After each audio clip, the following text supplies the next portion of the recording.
Ladies and gentlemen, please put your hands together again to welcome Mr. Carson Wen, BBSJP founder, Bank of Asia, PVI Limited, to come on stage to share with us on creating value with ESG practices.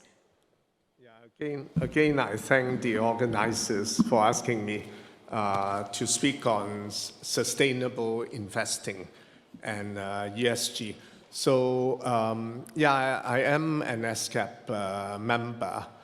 I'm a member of the Executive Council of ESCAP, a colleague of Albert's, and I'm also the founder of Bank of Asia and the chairman of what we call the BOA, International Financial Group. So I do speak from the financial perspective and on sustainable investments, sometimes called impact investments. But I must also say it's now become a very widespread practice. As I mentioned, 1/3 of all the assets that are professionally managed in the United States are now ESG focused. I think by last year, Hong Kong, there's something like 20 billion ESG-focused fundraising that were done out of Hong Kong alone. So it's becoming, in a way, a very overhyped term.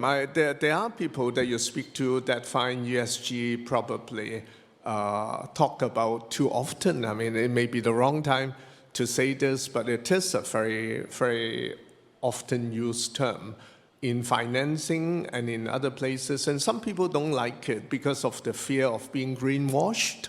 It's a constant, when you talk about ESG, people say, am I being greenwashed? And it's one of those things. And you know, in the United States, in many Republican states, least of all Texas, and you can understand why Texas is against ESG. I think in Texas, they have government policies that wouldn't allow you to talk about ESG. And in some other Republican states, the red states, you know, Alabama, etc. But of course, ESG is a very important concept today. And ESG investing, sustainable investing, impact investing, all involve quite a few elements that we have to look at in terms of ESG. For example, how do we have to enforce disclosure. Disclosure for the time being is not more and more exchanges and regulators around the world are now promoting the disclosure of ESG information. For the time being, the words are too small here for me to see. But for example, the SEC in the United States on March 21st this year has proposed rule changes that would require registrants for IPOs. It's not yet for all listed companies, but if you are registering for an IPO in the US now, they would ask you to provide data, not only how much emissions that you create, but also how people who supply you, people in your supply chain emit, how much they emit, and how much electricity you use, and how much emission that would involve. So for companies applying for the SEC, applying for listing in the IPO in the US, if this SEC policy adopted on the 21st of March this year is to become applicable, then you will have to supply a lot of emission-related data as part of your application. And in China, the CSRC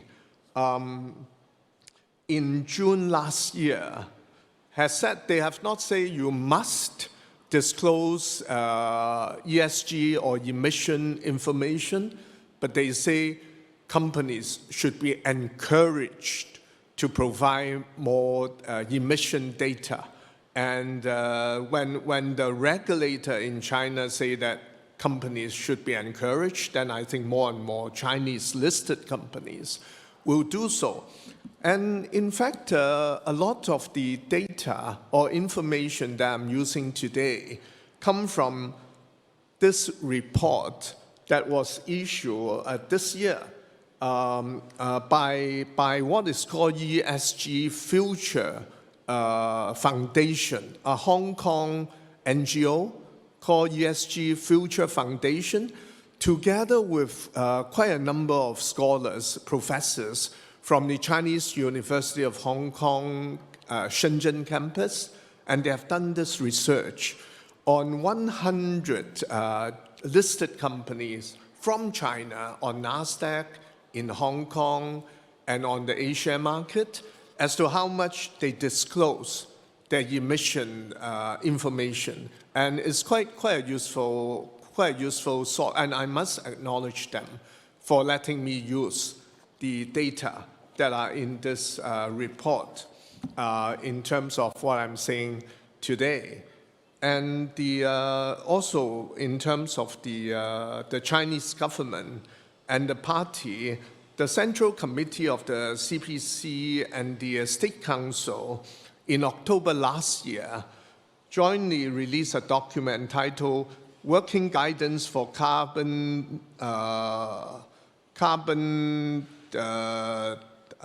Peaking of course, in 2030, and carbon neutrality in 2060. And this party and State Council document provide a very detailed plan, actually, as to how, because President Xi in 2020 at the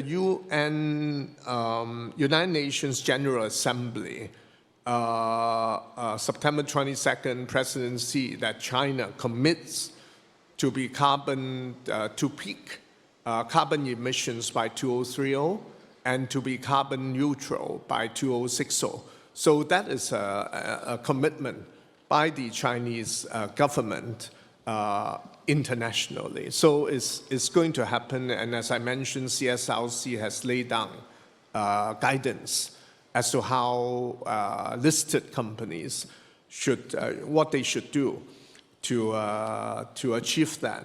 Now, ESG, there are as yet no really global standards as to what ESG disclosures should involve, etc. But I think we are moving there. We are moving there, and GRI and MSCI, etc., have indexes that measure those, but there's not yet a universally accepted ESG disclosure standard. So it's something that I'm sure the industry and the civil society will work together to come to a global standard for ESG disclosures. And such disclosures are most important because unless your companies are asked, are mandated, or are required to do disclosures, you don't know where we are. I mean, it's a very good concept, ESG, but to really make it work, there have to be standards. And Europe has taken quite a staunch measure. The European European Council in the Economic and Financial Committee in March this year, March 22nd this year, launched the Carbon Border Adjustment Mechanism, what is called Carbon Border Adjustment Mechanism, and levy carbon tariffs on 5 categories of products that cross borders. For example, iron and steel, or fertilizers, and electricity, etc., cement. And what they do, they levy an export tariff or import tariff on products. For example, steel. The import tariff is about 5%. So for example, if producers, whether they are from Europe, from ex-Europe, particularly ex-Europe like China. In China, we make steel a lot by blast furnacing and also by arc furnacing, which is a lot less emission-free. So if Chinese steel goes into Europe, and by tracing the carbon footprint, and they see that the steel was manufactured not only by the steel mill, but also from the supply chain, that there is carbon emission beyond the European standard, then they'll start imposing the import tariff.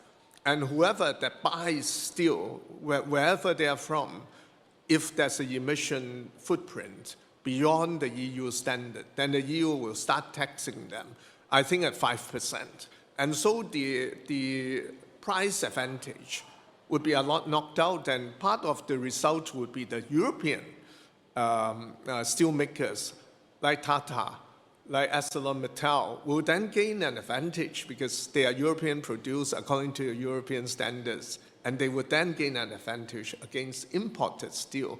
And what it would do also would impact China in making Chinese steel makers more environmentally friendly, use less blast furnaces and more arc furnaces that produce less emissions. So what Europe does also has implications globally, including to our own country, which is a very large steel manufacturing. China is the second largest steel manufacturing country in the world. So Europe has taken action in March this year against carbon emission footprint of major industries that involve emissions, like fertilizers and cement, etc.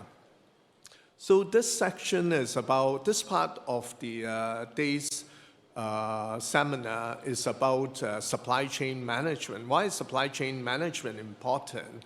Of course, what is in your carbon footprint, aside from the emissions that a company produces, it also buys raw materials, buys services, etc., buys electricity in the production.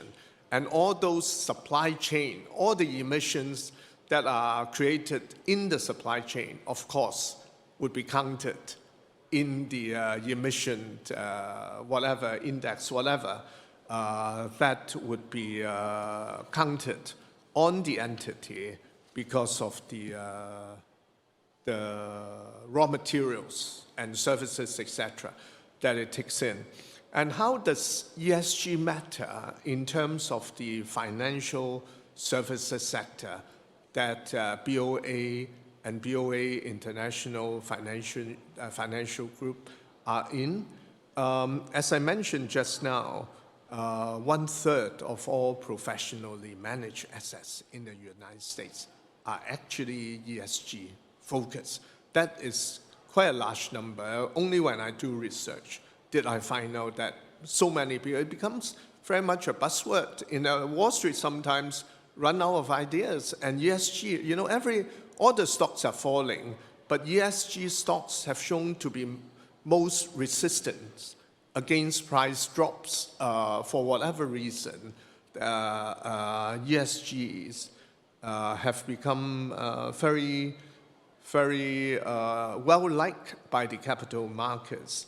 And global ESG assets surpass $35 trillion in 2020, and this year we should see around 15% growth, and now this year about $41 trillion of financing, ESG-focused financing, are done globally. And a total, as I mentioned just now, you know, in green social sustainability transaction bonds, green bonds, that were issued by, not only by the Hong Kong government, but also by corporates that are based in Hong Kong. There were 40 billion of those that were done in 2021. And in this half year alone, $20 billion of ESG-related green bonds were issued. So it's quite a big deal by Hong Kong standards. And So the ESG is number one is powering ahead with new developments globally and with new milestones, including disclosures, including indexes. Indexes, there are many indexes that are created, including a very important one by the Shanghai Stock Exchange. Last year, it started with the ESG or emissions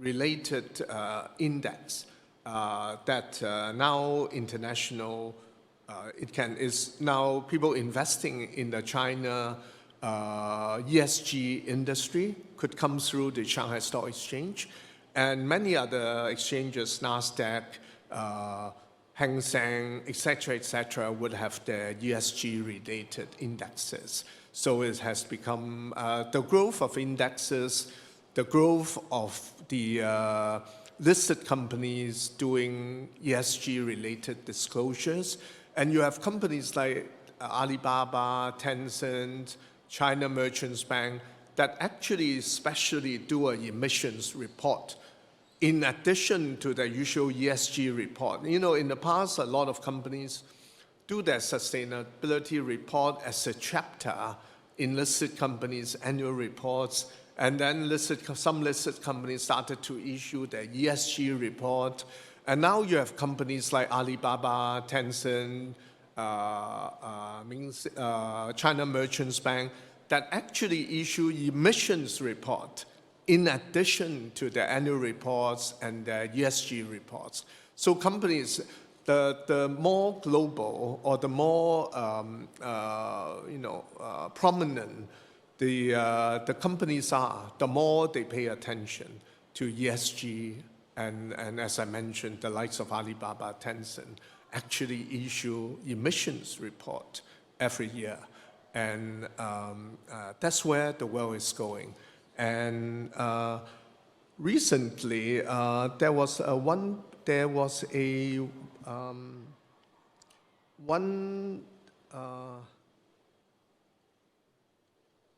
billion loan that was raised by syndicated loan that was raised by a subsidiary, Swiss subsidiary of China Camp Holdings. Again, a ESG bond. And how does ESG help companies in terms of the cost of equity as well as debt capital? They usually end up with lower interest rates perhaps for three reasons. Number one, the investors do want to see companies showing awareness of the importance of environmental protection and sustainability, and these companies look better to investors or to lenders, and they allow you a better PE or a lower interest rate. And number two, there is indeed in the banks, with banks, they do green loans that often, because of more disclosures, investors like transparency, and financial reports you are mandated, you have to provide. ESG reports you don't yet have to provide, but if companies come forward and provide these data, then they are seen to be more transparent, and investors like transparency into companies that they invest in. And by doing ESG disclosures, companies by themselves look more transparent because they have data about their production processes, about the supply chains that they are not by regulations required to provide, but they do provide. That allows for, as a result, a lower cost of equity or debt. Number two, those transparency translate into lower costs in terms of issuance of bonds, etc. So sustainable investment, it itself, as I mentioned just now, becoming quite a big deal in terms of the total assets, ESG-related assets that are being managed in terms of the loans that are made and in terms of the green bonds that are issued. As I said, not everyone I talk to like me talking about ESG because they say, well, are you greenwashing me? Or it's too much hype word, it's a Wall Street invention. It's actually, the Europeans are the most ESG focused. Now it comes to Asia, and China becomes quite an ESG focused country because we committed to the UN, to the world, that will be carbon peaking in carbon emissions by 2030 and carbon neutral by 2060. And so China is now becoming a very major player in the ESG sector. I think my time is running out. I must pass back to Natasha. Thank you very much for your time. Thank you very much, Mr. Wan.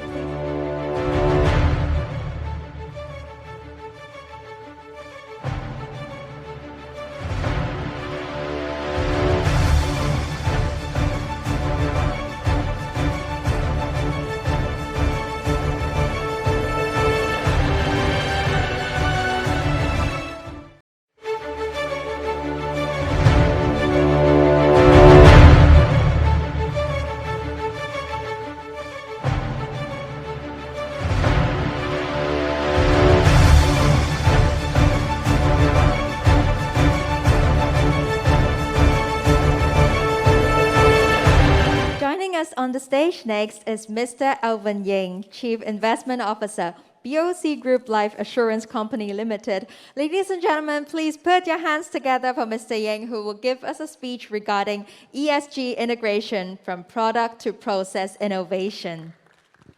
Good afternoon, ladies and gentlemen. It's an honor to be here. Let me just test. It's an honor to be here. This is my second year presenting at this conference, and before I go into today's main topic about product to process innovation in ESG investing, let me recap some of the highlights from my presentation from last year, and then I'll go on and add some new material for this year. First of all, I want to have a brief introduction to who we are. BOC Life is the Hong Kong subsidiary life insurance business of Bank of China, Hong Kong. Now, our ultimate parent is Bank of China in Beijing, but we operate as a Hong Kong insurance company. Our assets under management is roughly 16 billion, but together with the reinsurance assets is actually closer to 25 billion US dollars. And we offer a wide range of life insurance products and also retirement savings plans. And the next slide is something that I presented last year too. So let's have a quick review of what the ESG investment landscape is. Now, we all understand that this is a landscape that's been growing in the last few years, and this is a quick recap of some of the techniques that asset owners use when they implement ESG strategies. The oldest one around is what we used to call socially responsible investing. So it's an exclusion type strategy. It's a blunt tool, but you basically write in a guideline. You basically would exclude certain sectors. Depending on the asset owner, some guidelines are stricter than others. For us, for example, we do not invest in the weapons industry or the tobacco industry or anything to do with alcohol and adult entertainment. However, at BOC Life, we do have energy-related investments, including oil producers. Some asset owners may exclude that as well, right? But we can talk about some of the stewardship practices that we can use later on some of these energy producing sectors. The next technique is a positive tilt. So this is where you would favor certain industries with a higher ESG score. So you would, for example, underweight energy sectors and have a positive tilt towards green sectors. Best in class would try to eliminate the sector biases. We all have benchmarks to follow, so we don't necessarily want to be, after all, we are a commercial enterprise. We cannot,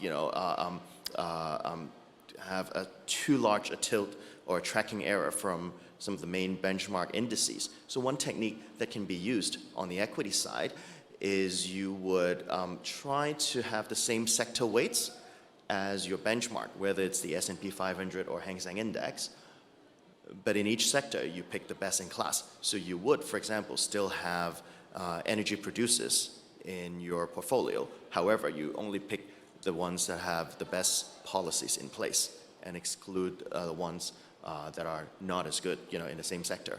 You would do the same with banking. You would do the same with healthcare. So you'd find the best in class in each sector. The final one is thematic impact strategies. And that one, I'm sure many of you are already familiar with it. So this is sectors such as renewable energy and so on. Now, this is mostly an equity-based technique. On the fixed income side, obviously, we have green bonds. So, and the definition of green bonds is mainly on the use of proceeds, right? A key differentiating factor, between a green investment. So on a bond side, we can buy a green bond, but the issuing entity can issue both green bonds and regular bonds. So if it's also a listed company, an equity manager, in that space, there isn't such a thing called a green equity, for example. So a property developer, for example, they can issue regular bonds, they can also issue green bonds, and then dedicate the use of proceeds on the green bond side for carbon reducing projects only, right? But they probably can still issue regular bonds. They may have a listed entity that's traded on a stock exchange. If you buy that stock in your equity portfolio, that's not a green equity. This is something that we mentioned last year that was still in the planning phase, but I'm happy to report that BOC Life was became the first Hong Kong insurance company to offer green savings insurance plan. And the product design is relatively simple, right? I just talked about green bond principles. So on the liability side, we would issue green policies. And the definition of that is that we would direct the proceeds. Again, it's a use of proceeds kind of definition. We would only invest that proceed into green bonds, or at least 60% or above in green bonds, and that has gone through a rigorous certification exercise, and we're proud to come back this year and report back that we became the first insurance company in Hong Kong to launch a green insurance product. So what's next? So far, we've talked a lot about products, right? Green bonds, green insurance, investing in renewable energy. So now we go into a new topic, right? So the title of my presentation is From Product to Process Innovation. So far, I've focused on products, right? We can design investment products such as a green bond, or in the equity space, we can design green or renewable energy funds and ESG-focused funds. So far, we're talking about products, but behind the products, that's the finished product that you sell in the market. It's the devil's in the details. It's the process behind it that make these products. So today, I want to focus more on the process, right? Green bonds, the definition is very stringent, and the product is relatively well defined. On the equity side, it's much harder. Also, in the last few years, we've increased the investment of green bonds to close to 2% of our AUM. On the product side, green insurance is still a small portion of our product offering. I personally believe it's unrealistic to say that in a few years' time we'll be 100% green, both on the liability side or on the investment side. We're not going to be 90% or above in green bonds, right? So that green bond percentage, it may double. It may go from 2 to 4 to 5 maybe. But what do you do with the other 95%? Same thing with insurance, right? We can continue selling green insurance products. But what about the other 90% of the business that we do? That's why we need to talk about process. So the next stage after, we have the low-hanging fruit taken, right? So we've checked, so my 2022 business plan for doing something ESG related, that's checked. What's the big plan for 2023? Now comes the hard part. We have to re-engineer the entire investment process. And when I say process, oftentimes try not to start with a conclusion.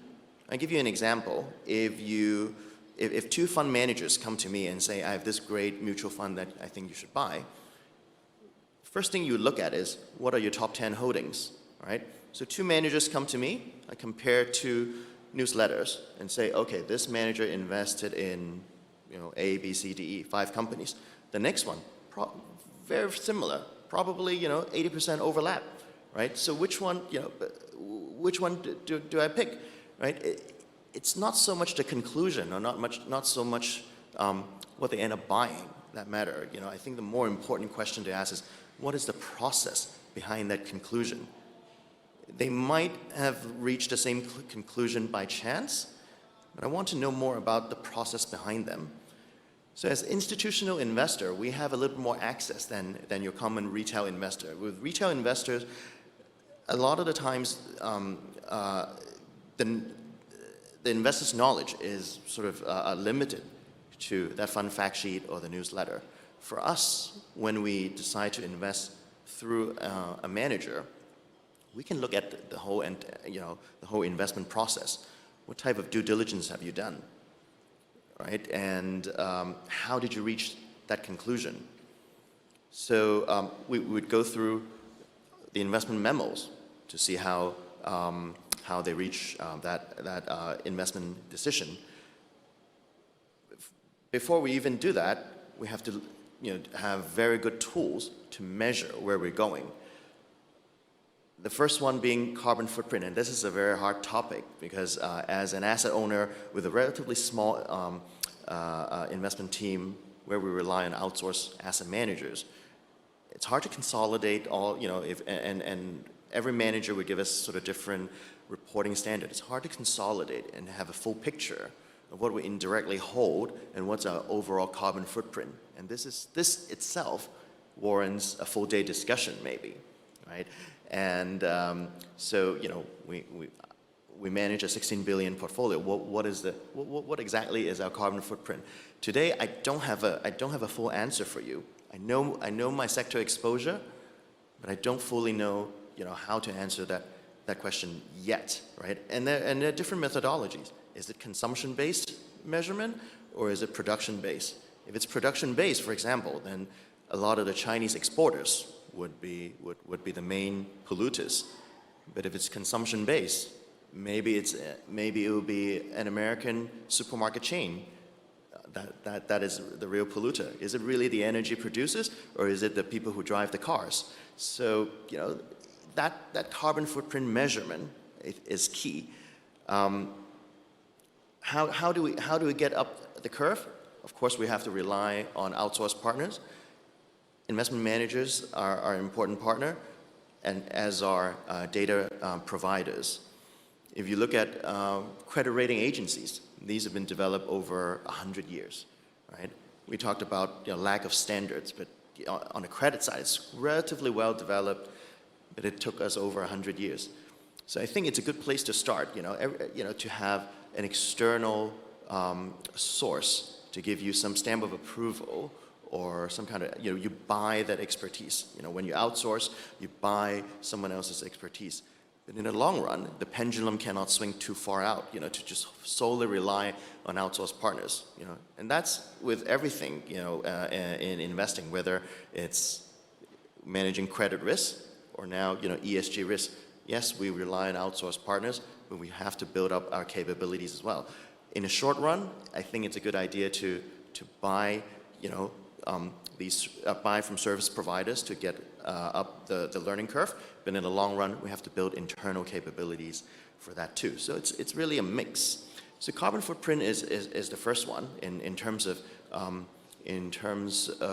refining our investment process.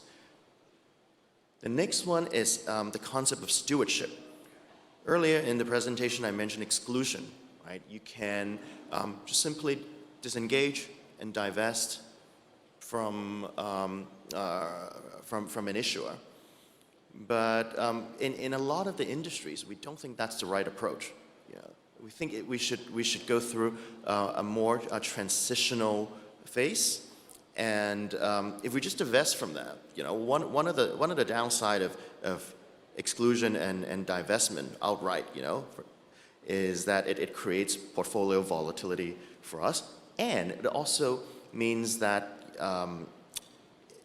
the assets probably, if all of the asset owners do the same, and who ends up owning the energy companies? Who end up owning the bonds that these energy companies issue? It will be people who don't care about ESG. It would change hands into asset owners who don't care, right? So, and then because everyone who cares about ESG have disengaged from them, and then they'll end up selling their investment product to asset owners who either don't have the knowledge, maybe retail investors who don't have the expertise to have this kind of stewardship practice, or simply asset owners who don't care, right? So we think that the right way to engage with some of the energy sector is through engagement, right?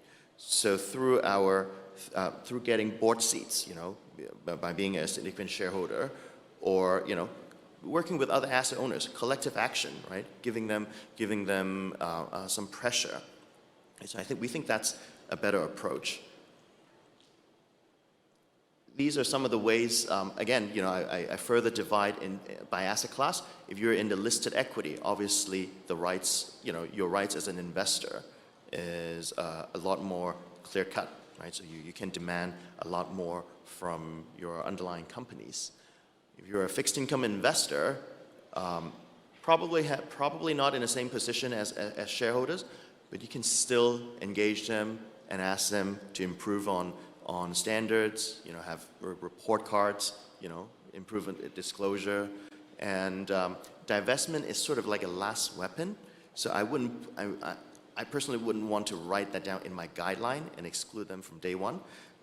But that said, it still should be something in your toolkit, right? So you don't exclude them from your guideline, but in case a destination company refuse to cooperate with you, then you can probably think about divesting.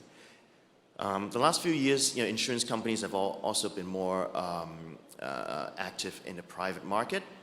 Now, private market is a very interesting area because that's the area where you can have more.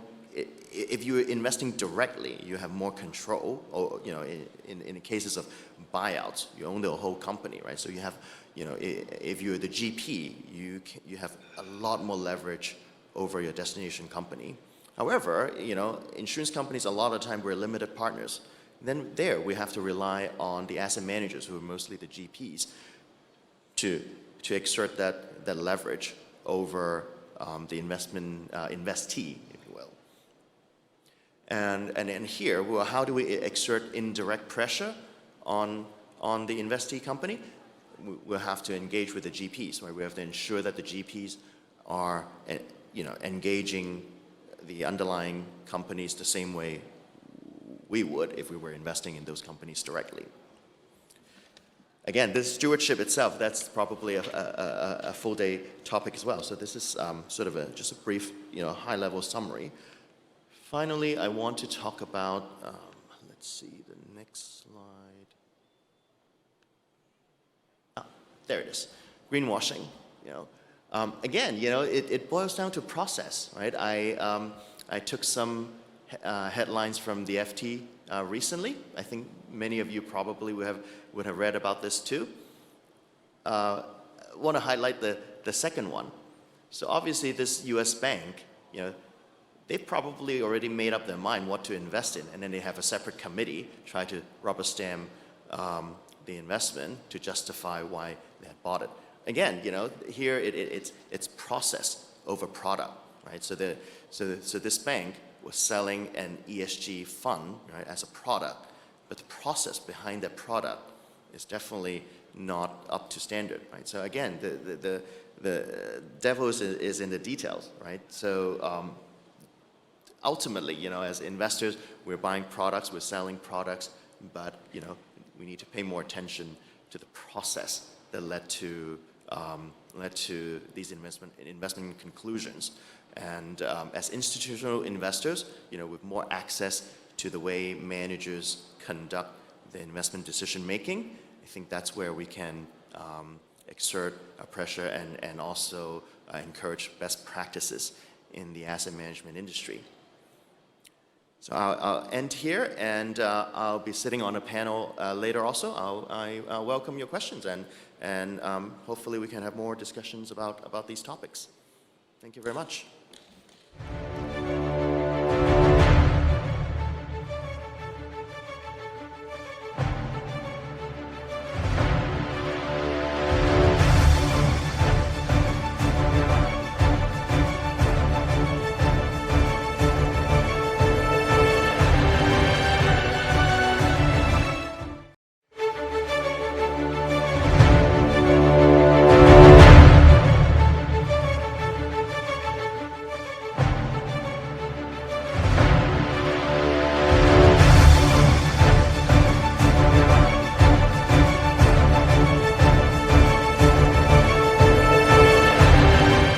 Thank you, Mr. Ying. Please remain on stage for the panel discussion. Coming up next, we will have a panel discussion on driving sustainability with ESG. Please welcome our moderator, Dr. Angus Ip, Founding Chairman, International Chamber of Sustainable Development, ICSD, onto the stage.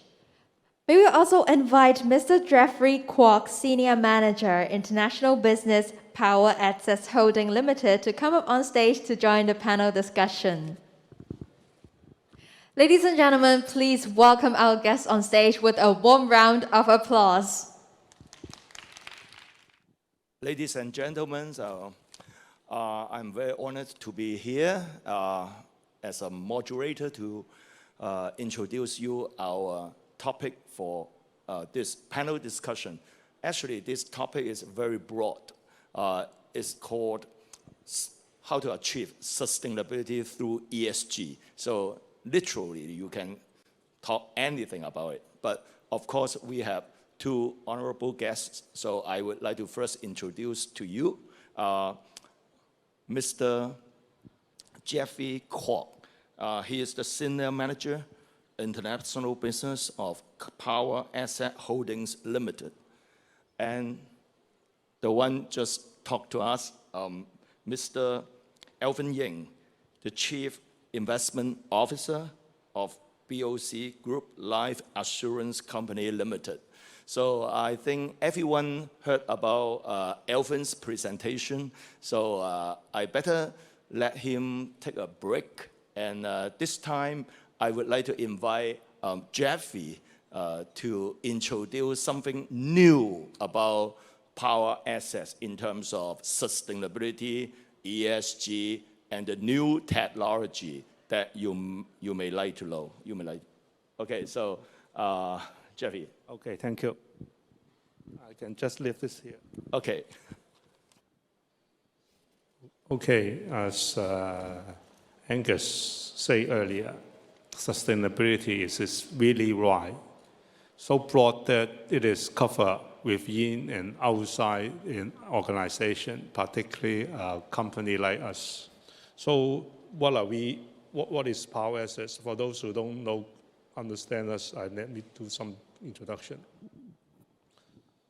So we are a global investor in power and utility-related businesses. We have investments in electricity generation, transmission, distribution, renewable energy, energy from waste, and gas distribution. We have investments in 9 countries and 4 continents. our portfolio actually consists of almost 10,000 megawatt of power generation capacity, including gas, coal-fired, wind, solar, energy from waste. And also we have about more than 400,000 kilometers of power networks over the world, and over 104,000 kilometers of gas and oil pipelines. Our main markets, besides Hong Kong, we are one of the major shareholders of Hong Kong Electrics, who supply the energy or electricity of this venue. And our main market is the UK, Australia, Canada, New Zealand, Thailand, and USA. So we understand that how energy is being generated and delivered to our customers is very important. We need to create a more stable planet, sustainable planet for future generations. So we signed as a signatory of the UN Global Compact and support the 10 principles and committed to making them part of our strategy, culture, and day-to-day operation.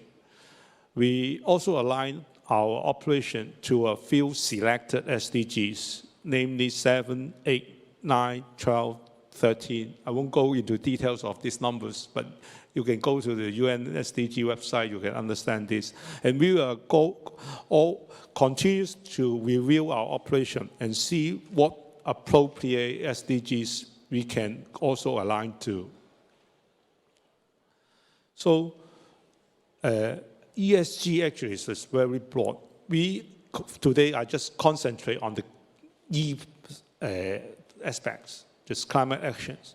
So our goal is to address climate change risk and to capitalize on those opportunities arising from it. Our strategy is to decarbonize our generation portfolio by replacing or converting coal-fired units to renewable or gas-fired unit, and expanding our renewable energy, waste-to-energy and renewable natural gas, and carbon capture and utilization capacity. For the power networks, we will accelerate and support modernizing and digitizing the electricity network to accommodate massive influx of the renewable energy trying to connect to our gas network. And for our gas network, we will try to decarbonizing it by utilizing hydrogen. I will have some slides in future, coming soon.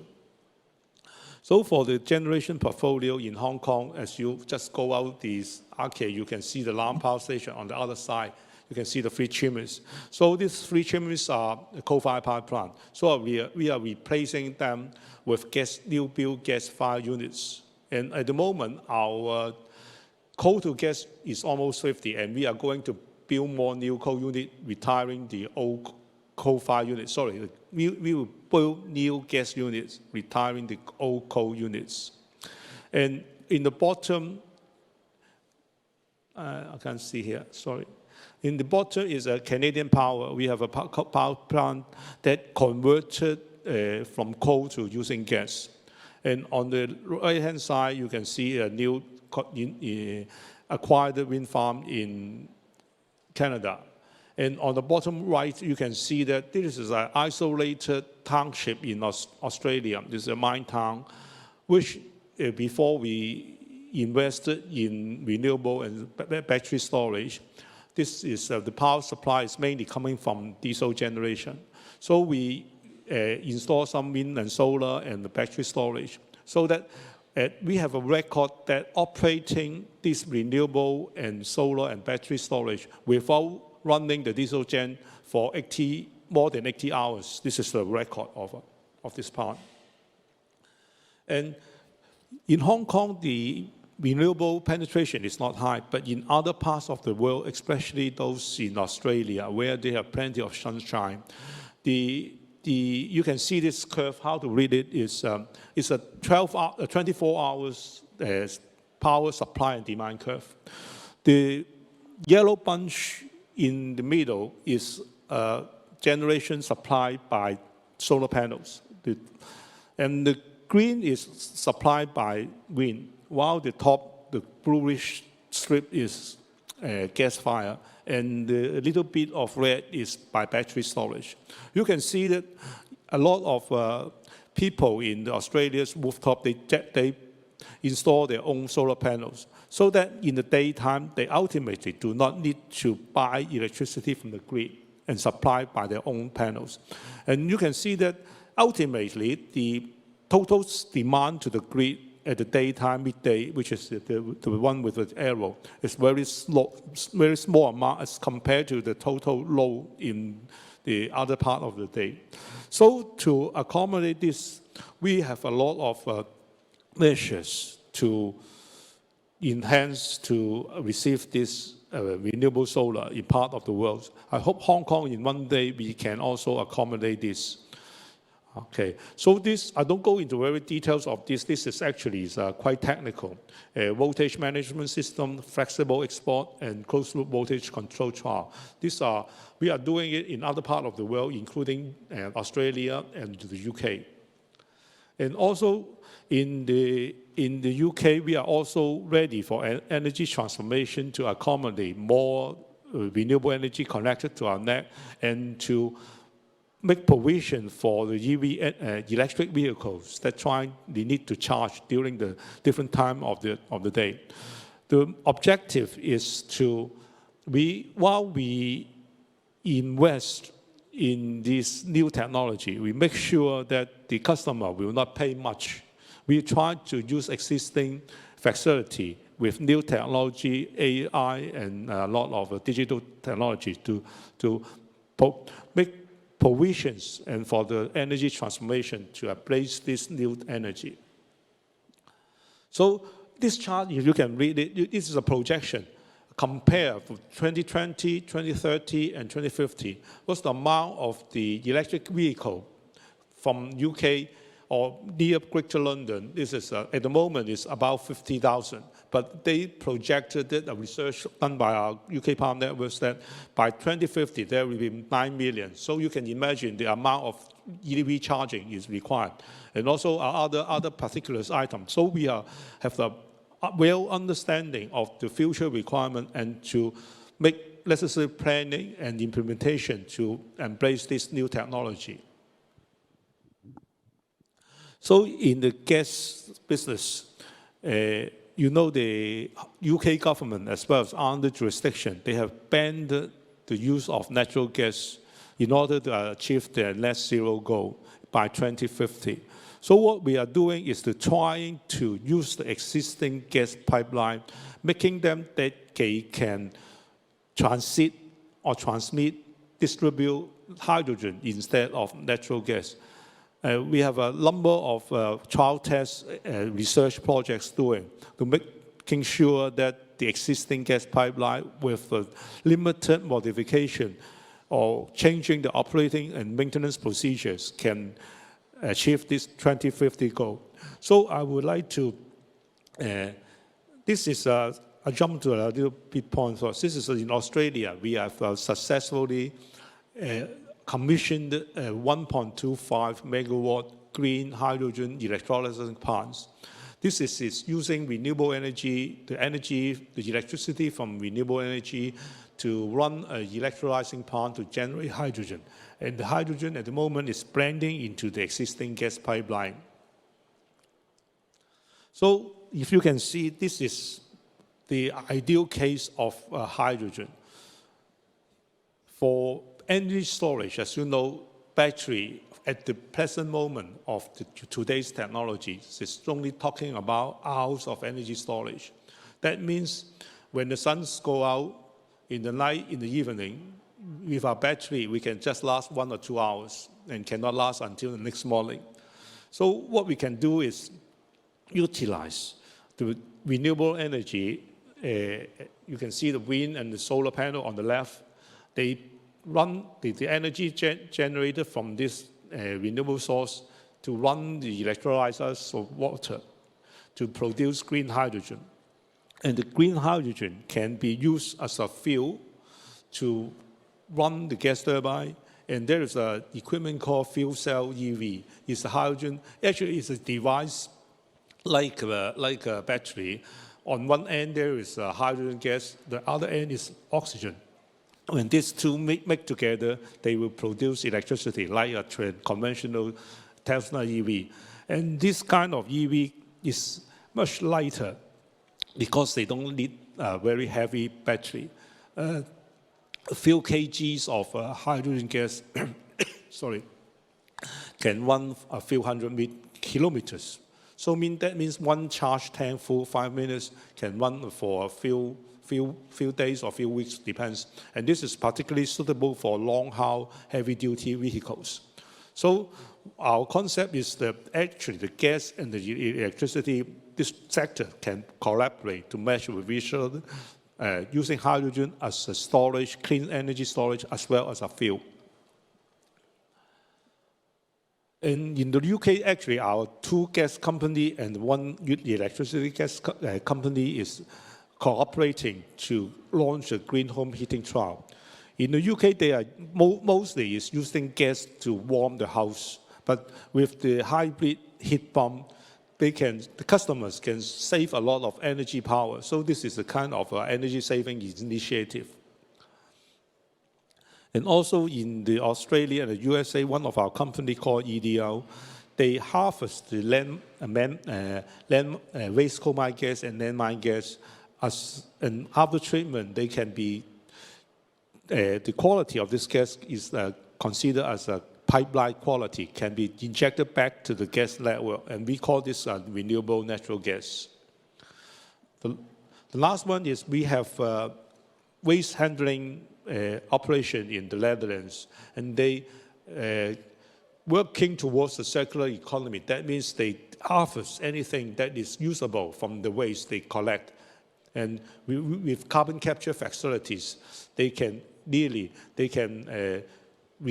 retain the energy, the material, and to prevent the CO2 emitted to the atmosphere. Angus, this is all I want to share with the audience. Thank you. Well, thank you very much. Very, I learned a lot from Jeffy, and I think Alvin, you are Chief Investment Officer. I think you should consider about investing in power asset when they are making such big progress.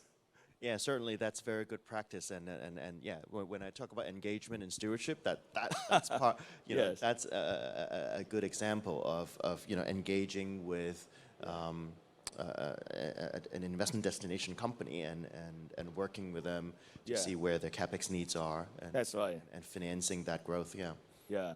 So I think I should let Jeffy to take a break after 5 minutes to 10 minutes presentation. Before that, just response to Alvin's stewardship. Okay. In fact, actually, the finance sector is very important for promoting ESG. Yeah. Because without the financing, the commercial world cannot work. So they are actually the guideline to making sure the money they rent or invest is inappropriate, in line with the ESG or your vision. And regarding your stewardship, in fact, we have been engaging our investor. I hope you are, and particularly our investors, to understand their expectation to us. We do materiality and analysis and engage with stakeholders on which issue they are particularly interested and want us to do. Yeah, that's right. So, well, let me have a question first. I was amazed by the presentation of Alvin, because today more and more life insurance company to invest in green assets. So as a customer like me, when I buy a life insurance, other than the protection I want, I also want some financial return. So I just want to ask Alvin about green investment. How about, what do you think the financial return by investing in green assets in terms of a long run, a short run, medium term? What do you think? Is it better than traditional investment? In the long run, yes, right? I think before my presentation, Mr. Wen had talked about how ESG companies that have good ESG policies tend to outperform their peers. So it goes back to when I mentioned earlier, best in class. Yes. Right? So the best ESG companies with best ESG practices within their sectors Yeah. are also tend to be the best performers within the sector compared to the peers. Now, referring to your question about green insurance and investment return on green assets, right? Again, I go back to sort of fixed income versus equity. An asset and a little discussion between asset and liability management. We launched a green savings product. It's an insurance policy, but it's mostly a savings plan because the assets backing it are all bonds. Okay. Right? Because in fixed income, we can find green bonds. Yes. If you want higher returns, then I'd recommend that you buy a participating policy. Oh, okay. Where they're more. It's still a guaranteed minimum. Yep. But you may get an extra dividend if our investment returns are good. These products are backed by a combination of bond and equity. Okay. Right. On the equity side, if I match it with green bonds and only renewable energy or only sort of that impact investing, right? Because in equity, the ESG technique is different, right? There isn't a thing called green equity per se. There's impact investing, right? That's why it's so important to fully integrate our entire investment book rather than having a carve out. I see. So the story of 2022, last year when I was here, was about carving out a small part of our portfolio and make it green. Okay. Right. The next step is to fully, make the portfolio ESG, and that's why the process behind it is important. The ultimate investment, it may still be the same name. It could be, let's say, maybe we invest. I'm just making that. Let's say we invested in DBS stock, right? They were here earlier today, because we like their green processes. Another manager may have the same, investment decision, but they probably didn't go through the process. Okay. Right. So that's where the differentiating factors are. Normally, as with any risk factors, whether it's about ESG, or let's say I go back to our bread and butter, managing credit risk, right? Good process normally leads to better investment results. Whether it's a corporate, running its internal policies, companies with better processes tend to outperform their peers. Investment managers, same thing, right? Yeah. So try not to just, focus on a conclusion, but pay more attention to the process that helps you reach that conclusion. Yeah. Thank you very much. I know that as a customer, we have a choice. If we want to go for higher return, we can pick some insurance product with the focus in the investment of equities. And if I want to have a more safe investment return, and you go for the savings product. Saving product, very good. And thank you. Either way, you want to make sure that the investments behind them, that the process, again, the documentation, the engagement, and all of that. To prevent greenwashing. Yes. I see. Thank you, Alvin. So let you to take a break. So I got a very technical question for Jeffrey, because I know Jeffrey's background is engineering. So, but he told me he can explain technical things in layman terms. So I got a very technical question for you. Okay. They're too technical. I have to read from my written question. Okay. In what way the electricity network operators need to transform during the process of energy transition to accommodate massive influx of renewable energy and EV chargers connecting to their grids? Now, maybe all of you may not understand what I'm talking about, so I have to put it in a more shorter way. It means that as for example, power asset as a network the electricity network operator.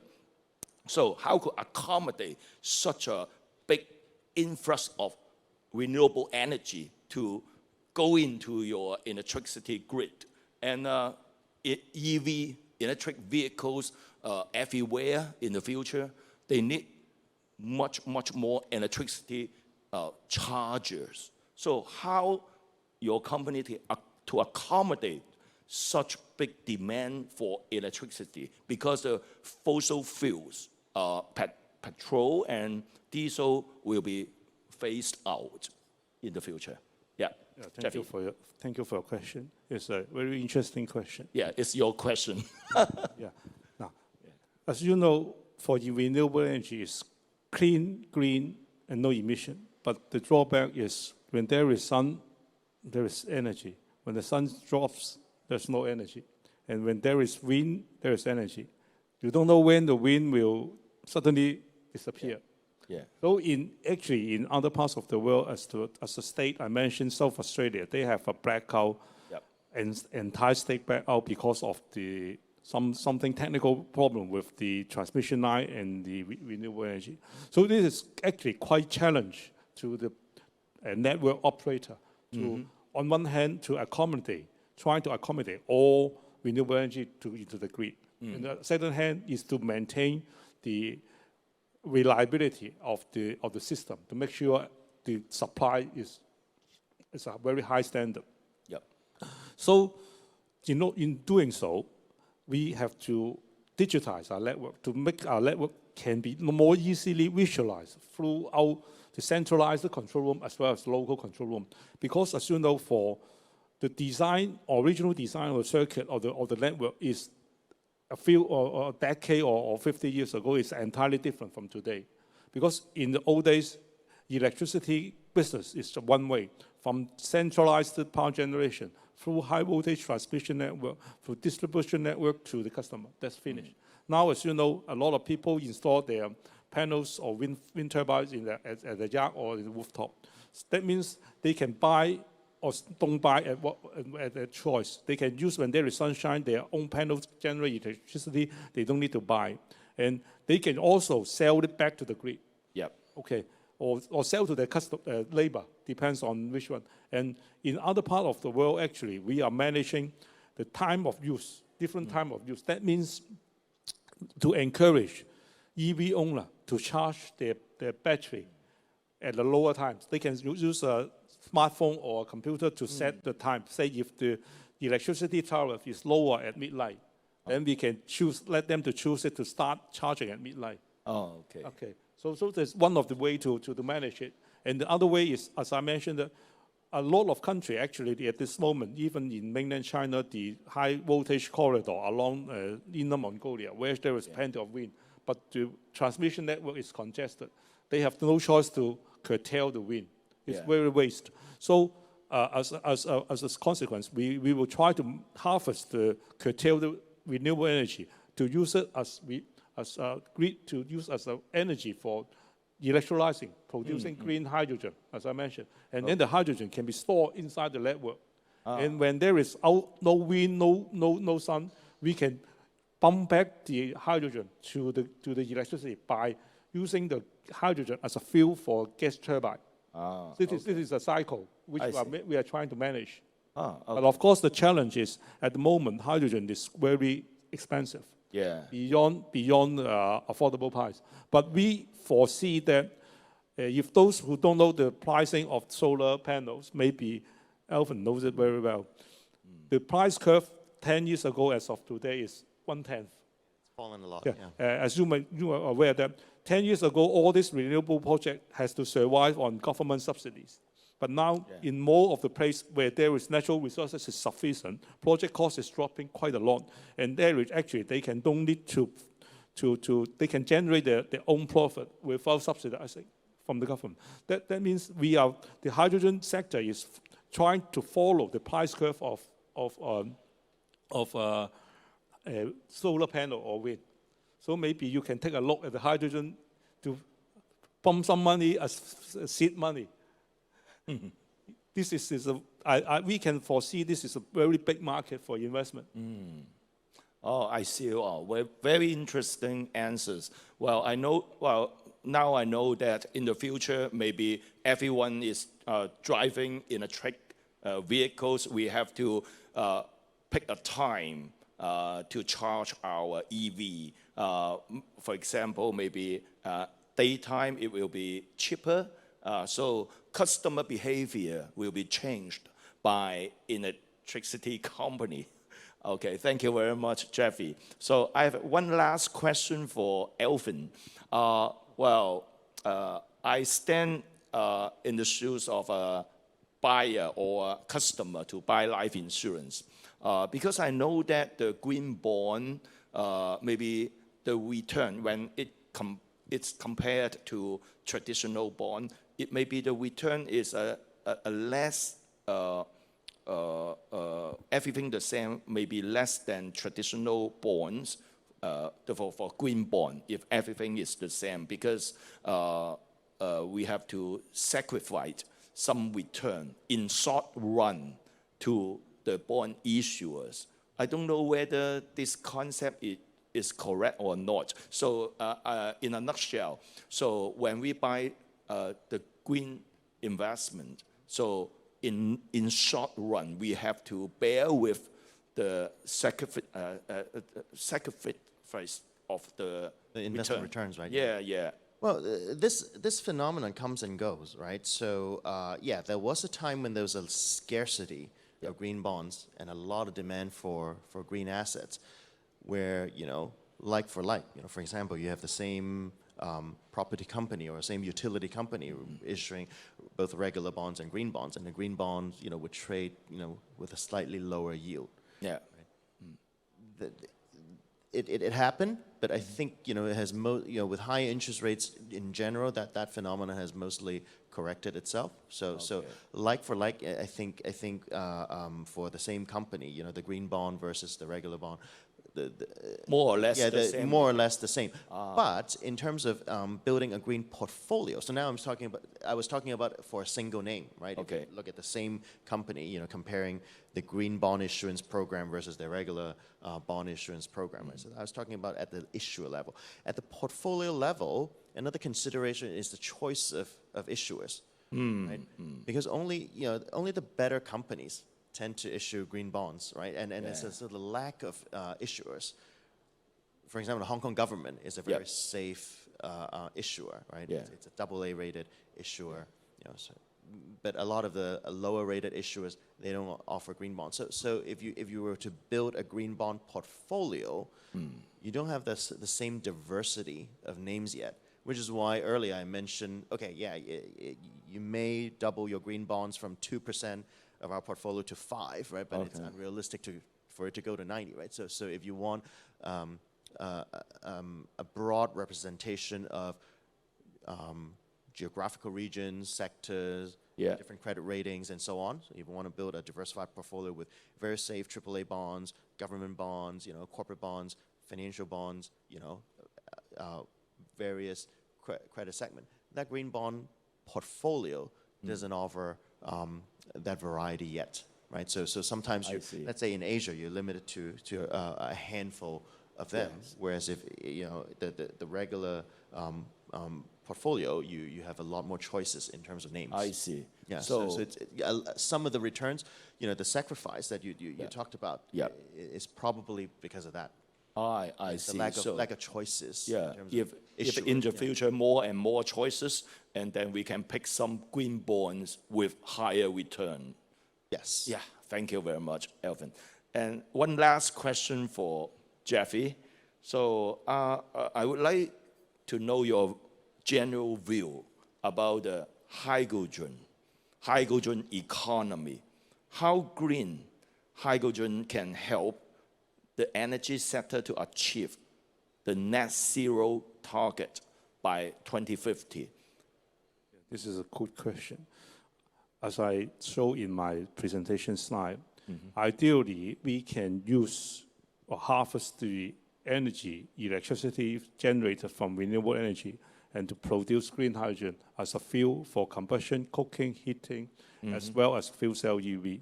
But for the time being, hydrogen is very expensive because of lack of equipment supplier.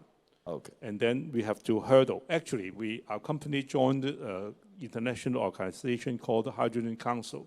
It's a CEO committed organization. That means a CEO of a number of big organizations along the value chain to committed to promote this and collaborating with a lot of governments, NGOs, and industrial academics, etc., to along the line to make sure that the cost of hydrogen can be dropped down, as I mentioned, from equipment supplier, increasing the efficiency, production, transportation, storage to end user, say fuel cell EV.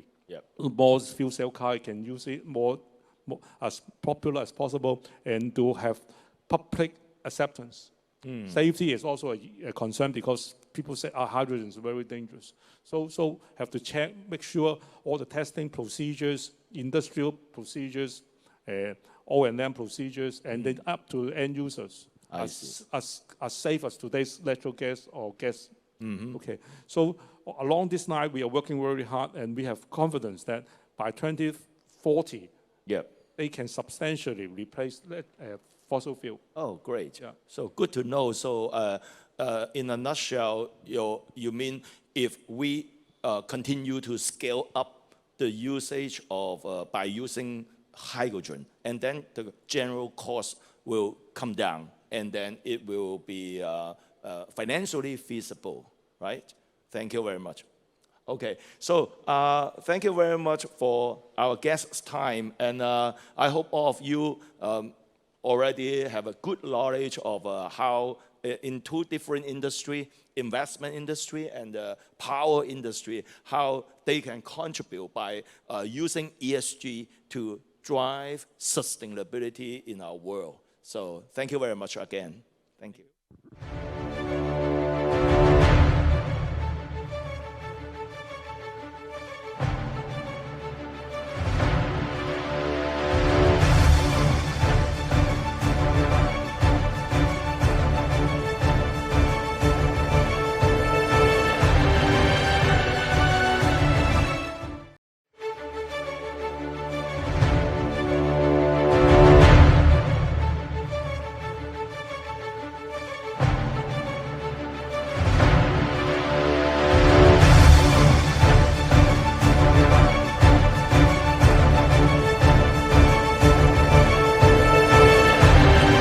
Our next speaker, Mr. Bin Liang, member International Sustainability Standards Board, ISSB.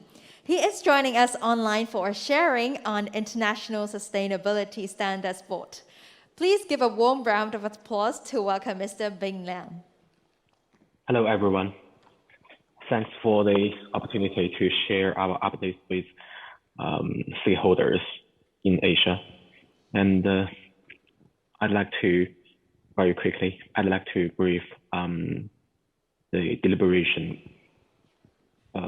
after the common period of the two explorer drafts issued by the ISSB, as well as introduction to the organization of IFRS Foundation and the ISSB, and as well as our missions. Let's start from page 4, please. Thank you. The IFRS Foundation is a 3-tier government public interest entity. There are 24 trustees who are responsible for strategy and oversight of the standard setting activities. Next page, please. Sorry, last one. No, last one. The previous one. Yeah, thank you. As the ISSB was established during the COP26, November 9, 2021, the missions, the ISSB's remit is to develop a set of global baseline of sustainability disclosure standards as well as a taxonomy, digital reporting taxonomy, to facilitate sustainability information reporting. And there are a couple of objectives, including meeting information needs of investors, enable company to provide comprehensive sustainability information to capital markets.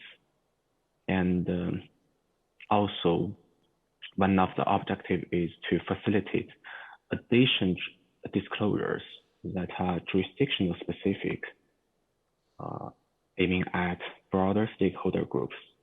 We call it building block approach. Next page, please. There are 14 board members at the ISSB. Next page, please.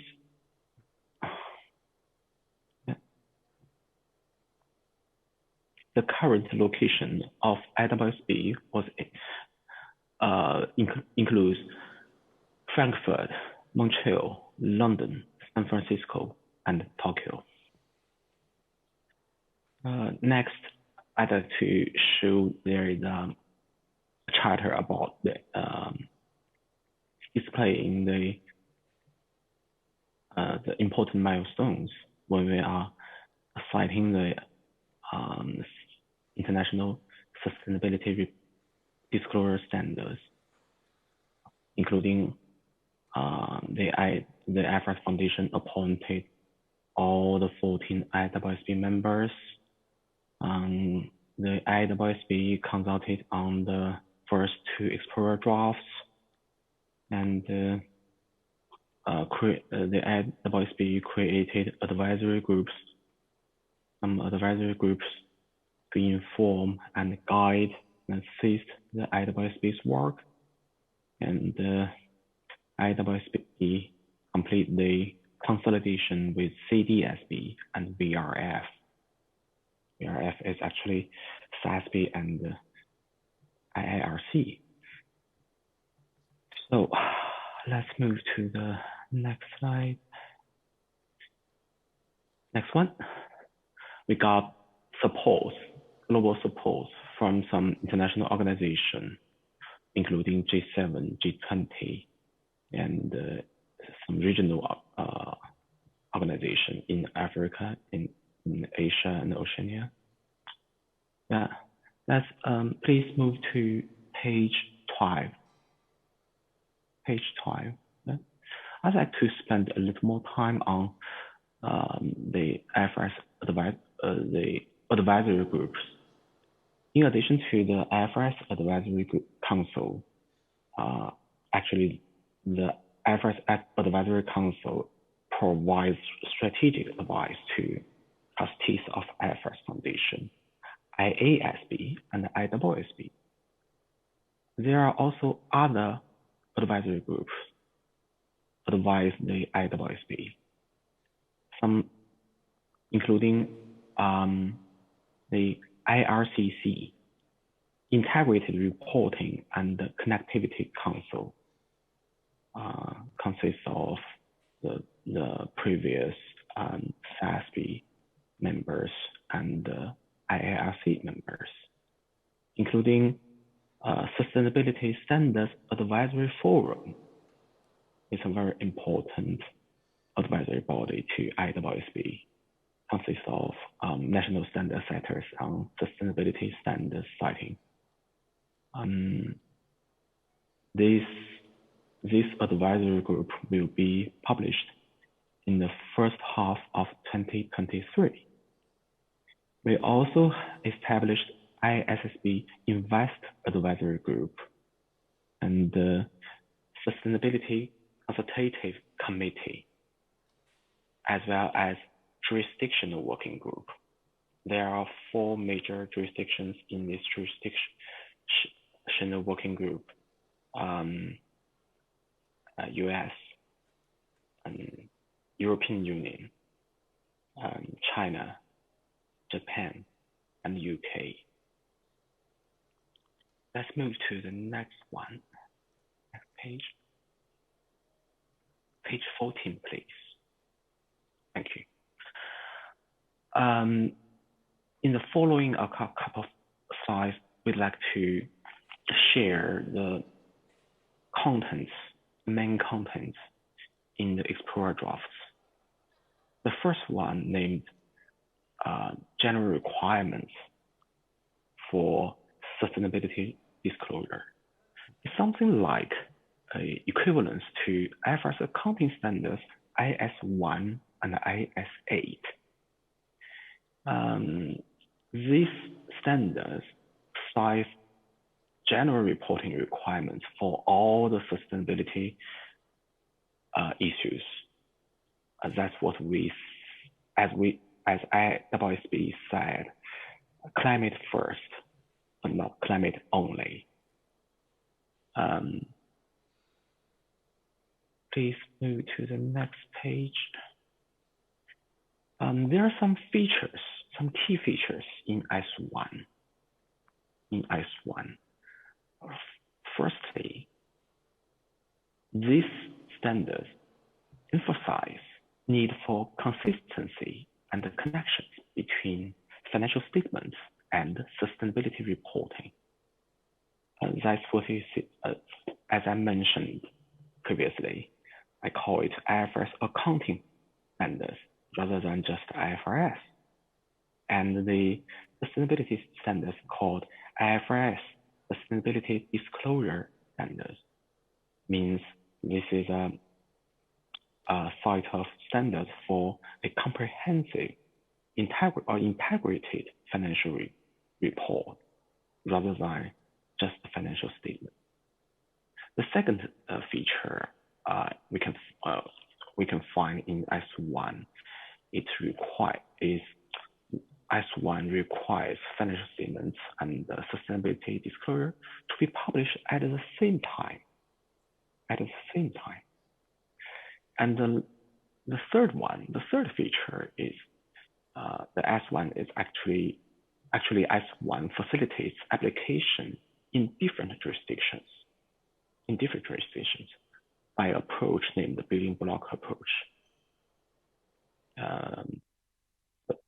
This is features I'd like to brief. Would you please move to the next page? About S2. S2 is the first topic standard. We call it topic standards, named climate-related disclosures requirement.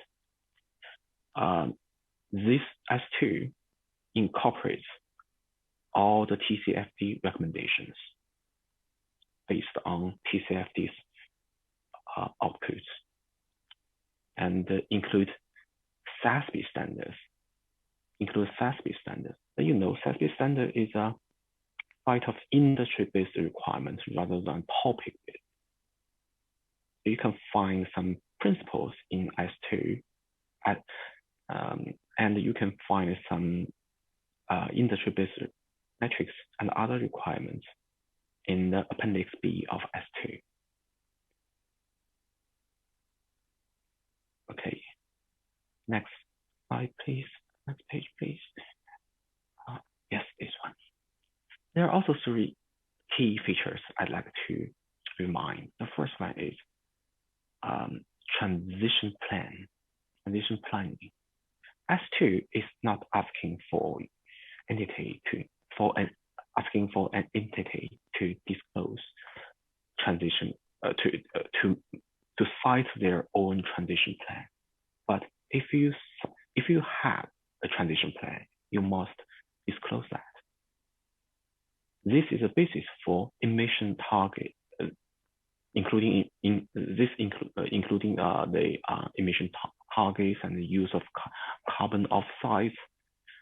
It's like a hierarchy. The second key feature is climate resilience. Lots of people call it scenario analysis, because scenario analysis is a bridge.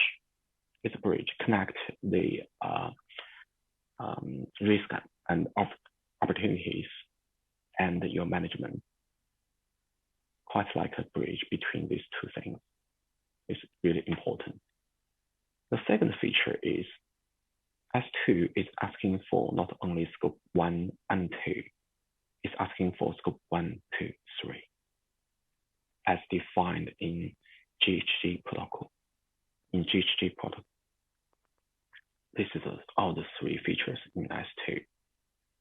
Let's move to the page 19. Yes. I'd brief very quickly the feedback, the comments we have got from many jurisdictions.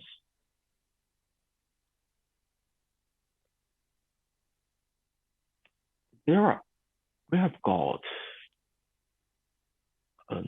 1,400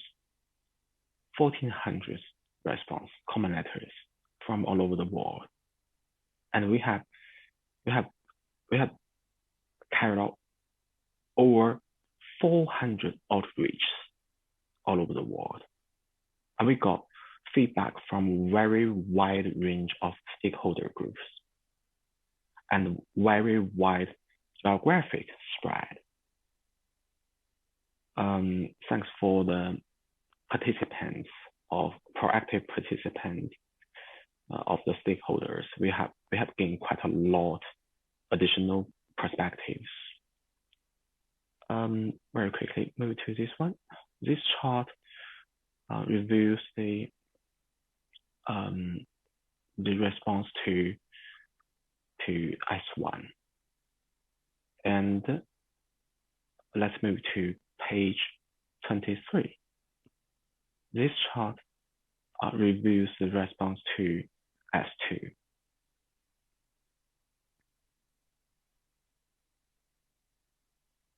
Okay, let's move to page 25.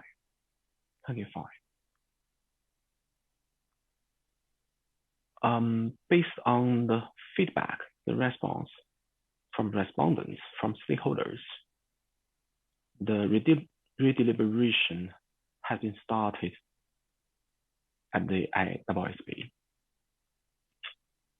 For both of S1 and S2, there are 2 issues: proportionality, now called scalability, and current and anticipate financial effects of sustainability-related risks and opportunities. You can find in one of the agenda papers at our November board meeting, including 12 examples to show illustrative examples to show what exactly the current and anticipated financial effects of disclosure, what we are asking for and what we are not asking for. For S2, only for S1, we are changing some fundamental concepts. For example, we remove the notion of enterprise value to avoid the conflicts between materiality and significance. For another issue our very common interest in is timing of reporting. In S1, originally it's called frequency of reporting. Actually, that's only timing, no frequency. And also another issue is comparative information. I'd brief it in the following slides very quickly. For S2, only for S2, climate resilience, analysis, and the GHG emissions, as well as scope 3 and industry-based requirement, are very, very concerned by some stakeholders. So our deliberation works concentrate on this kind of important issues, and I'd brief some important ones too. in October meeting of ISSB, we tentatively decide to clarify key concepts, including remove term of the notion of enterprise value, but we decide to keep the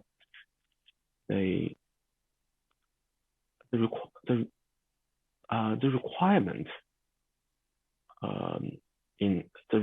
for in the materiality assessment for aiming at enterprise value or capital allocation capacity, but we just remove the notion of enterprise value, but we are not changing our fundamental philosophy. That is single materiality. It's material to investors, or we call it to primary users, not double materiality. No, we are not changing that. And we also remove the notion of significant, but we will keep the assessment of significant. There are two steps in the workflow. Actually, there are two steps. The first one, you can call it significant, but now we are not using the term of significant to avoid the potential conflict between significant and materiality.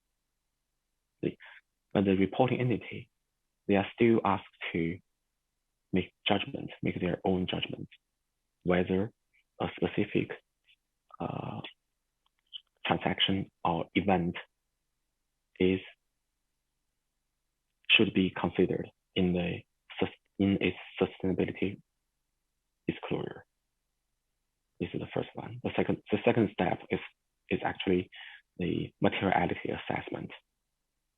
So the term of significant will not be there, but the assessment process will be there. Okay, let's move to the next slide. Page 27, global baseline. Global baseline was concerned by some stakeholders. We insist to facilitate ongoing dialogue with jurisdictions. And we cite some priority in key topics for decision making during our October meeting to facilitate the ongoing dialogue with jurisdictions that are working on. These jurisdictions are working on jurisdiction-specific disclosure requirements, such as EU, European Union. To ensure the ISSB, the global baseline set by ISSB, is interoperable and can be built on with jurisdiction-specific requirements. And the second point we need to note is we have confirmed the requirement for disclosure of scope 1, 2, 3 emissions. And with the relief provisions for scope 3, with a relief, if you are interested in, I will talk about it later. And we also confirm the use of the whole TCFD architectures, the 4 pillars. And we modifying some disclosures on the language in relation to transition plans to facilitate our alignment with jurisdiction-specific disclosures. Okay, let's move to the next page. 28, the future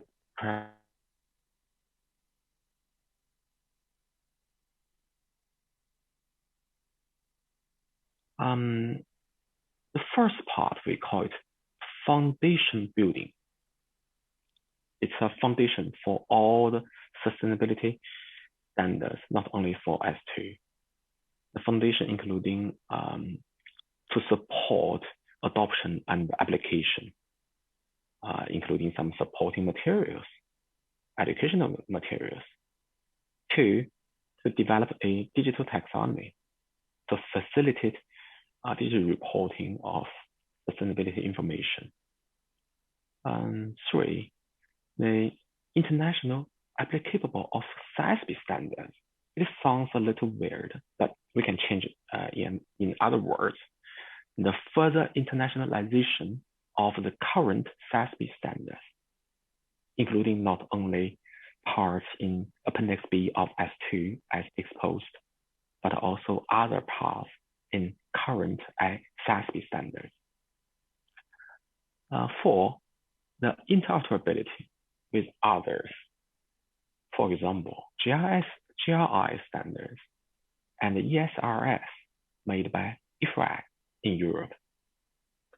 And the 5, to do further research to enhance the climate standard.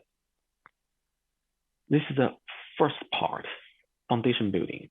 The second part is we are going to public consult on new topics of research project. The new area. The public consultation will be issued in the first half of next year. Please move to 29, industry-based requirements. The feedback we got during the consultation about the industry-based requirement is industry-based metrics and other requirements. While some stakeholders, they concerned some issues like capacity building in emerging economies particularly, and for SMEs particularly. And they are asking for further relief in proportionality or scalability. And the ISSB tentatively, also in October, tentatively decided to maintain the requirement that entities should provide industry-specific disclosures. And the current contents in Appendix B of S2 will be unmandatory until 2025. In 2025, we'd like to reconsider whether to make it mandatory. But eventually, it definitely will be mandatory because the investors, the primary users, they need that. And to prepare us, it also, the industry-based requirements also provide something more clear, something more comfortable to follow. Okay, let's move to page 30, scope 3. Yeah, the ISSB tentatively agreed to ask an entity to disclose its scope 3 GHG emissions. But we are also providing a relief. And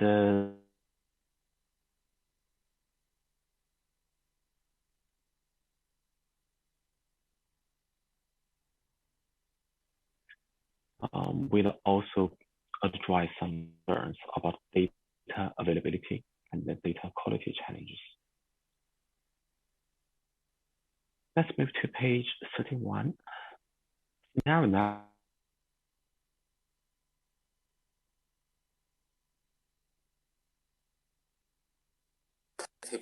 agree to We tentatively agree to, we got very limited time. The requirement of using climate scenario analysis, the requirement, we are requiring that, and we are providing based on TCFD's outputs. We are working on further guidance to facilitate, to assist the preparers to use scenario analysis better. Let's move to 32. The sources of guidance result. When there is no specific IFRS sustainability standards, the tentative decision is entity shall consider SASB standard and may consider CDSB framework. Okay, 33. Comparative information. The tentative decision is the historic estimate. An entity shall revise the comparative updated when there is historic estimates. If there's only forward-looking estimates, they need to revise the comparative. And we also provide further guidance on that. The last page, timing of reporting. The tentative decision is to confirm the requirement for reporting at the same time, financial statements and sustainability disclosure. But in a short term, a transitional relief are providing. The relief is concentrated on at the same time as its first half or the second quarter after their financial report. This is all the technical update I'd like to brief you. So the next step, we are going to issue the final standards of both IS1 and IS2 in the first half of 2023. We also we are citing the research project in our work plan, 2 years work plan, and the public consultation will be published also in the first half of next year. And the last part is how to prepare. There's a couple of reasons to prepare for ISDS, IFRS Sustainability Disclosure Standards. First one is cost effective. Second one is decision useful. And the last one is market informed. Anyway, I'd like to say, try to get involved to enhance the engagements to the IFRS sustainability standards development, including download materials, and listen to podcasts, make response, provide comments, something like this. And that's all I'd like to brief. If there are any questions, I'd like to discuss with you in the next session, in the panel discussion. Thank you.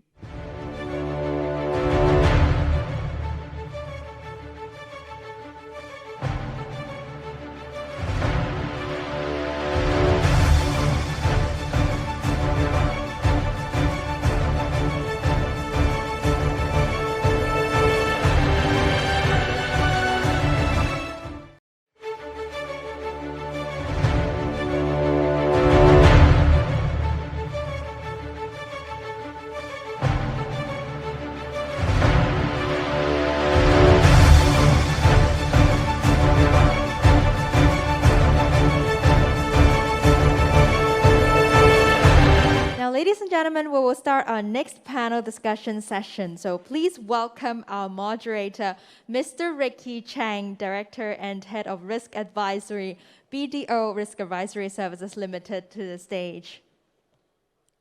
Please also welcome the following panelists. Mr. Bing Liang, Member, International Sustainability Standards Board, who's joining us online. Ms. Verna Lin, Head of Greater China Regional Hub Global Reporting Initiative. Next, we have Ms. Christine Young, General Manager, Life and Health, Sun Life Hong Kong Limited. And last but not least, also joining us online is Mr. Ling Chu, Country Lead of Capital Markets, CDP China. Welcome, everyone. Please take a seat. Please also welcome our guests on stage with a warm round of applause.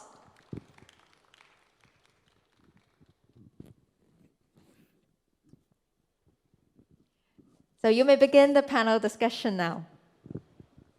Okay. Thank you very much. Well, good afternoon, ladies and gentlemen. Welcome to the panel discussion.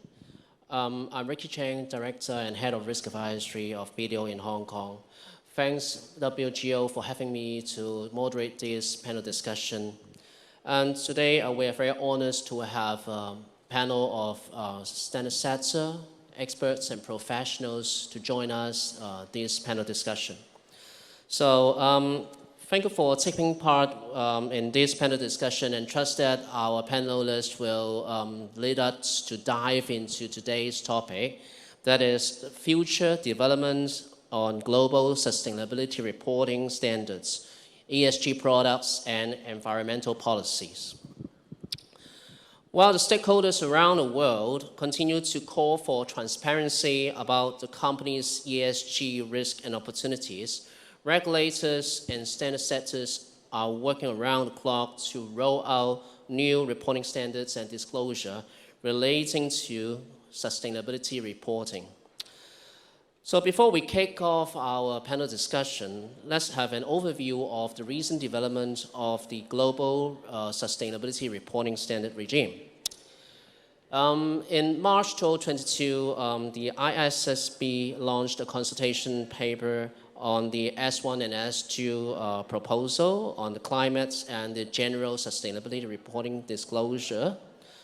And the proposed standards, when finalized, would have a comprehensive global baseline on sustainability-related disclosure designed to meet the information needs of investors.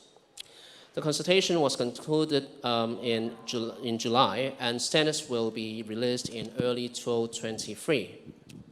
In China, the Ministry of Ecology and Environment released the measures for enterprise to disclose environmental information by law in December 2021. The measures require enterprise to disclose environmental information and are already effective from Feb 2022. In Europe, the European Council has just approved the Corporate Sustainability Reporting Directive on 28th of November, and the requirements will be effective in financial year 2024 to 26, depending on the types of the companies. Besides, EFRAG launched a public consultation on the EU Sustainability Reporting Standards exposure drafts in April 2022, with the consultation ended in August 2022. In the United States, the US SEC proposed rules in March 2022 to enhance and standardize the climate-related disclosures for investors requiring registrants to disclose climate-related information such as climate-related risks that have a reasonable likely to have a material impact on their business, results of the operations or financial conditions, and certain climate-related financial metrics. So with all these developments and the backdrops, without further ado, let's start the panel discussions. So for question one, it is actually for all our panelists to consider.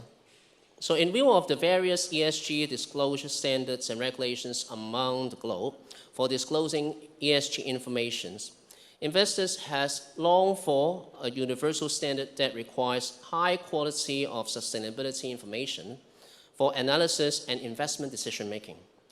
From your point of view, what are we heading towards these directions, and what are the factors that need to be considered when designing this universal standard?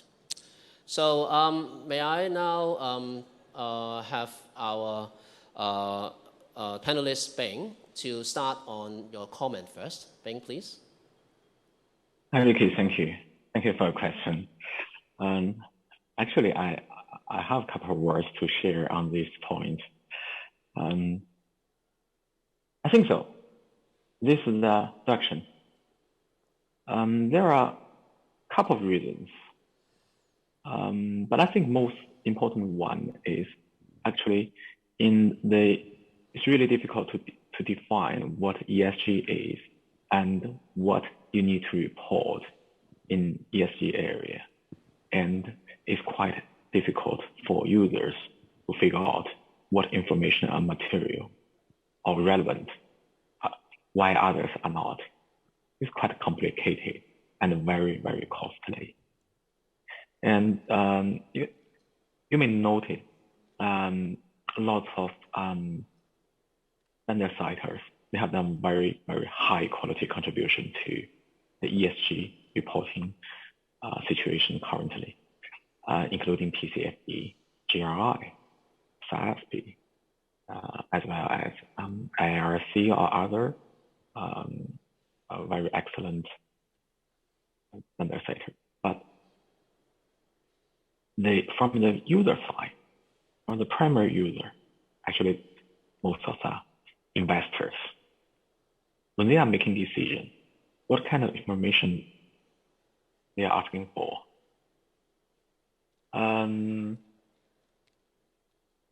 think most important characters of the sustainability information needed by investors are three. The first one is comparability. Comparability between different entities and the comparability between different periods for a same entity. Second one is assurability or auditable or assurable. We call it assurability. We need an independent third party to provide an opinion on the quality of your reporting. The last one is enforceability. Anything if not enforceable means there will be no punishment from regulators in public interest. I think these are the three most important characteristics of the new regime. And I also noted lots of stakeholders are involved in very deeply, not only standard citers, but also practitioners, auditors, preparers, users themselves, and the regulators and other stakeholders. It's a very huge project, but it deserves our further efforts and contribution to make a difference in this area. Okay, thanks, Bing, for your insights. So let me ask Werner. Yeah, from the GRI point of view, as GRI is a standards that ask for the impact reporting of the ESG. So can you chip in some of your thoughts in this area?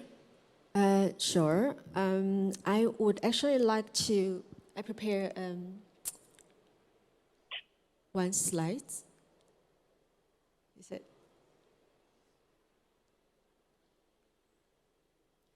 Yes. Yes, I don't know if you can see it here. Okay. So basically, to this question, my answer is there is, like what Mr. Ming says, there's a global baseline comprehensive reporting, but there is no one set of standard. In fact, if you can look at the overview, it looks more like there's a financial reporting, then there is a impact reporting. And I wanted to provide a little bit of clarification, the difference between the two. So we can see now the double materiality concept, which was also mentioned earlier.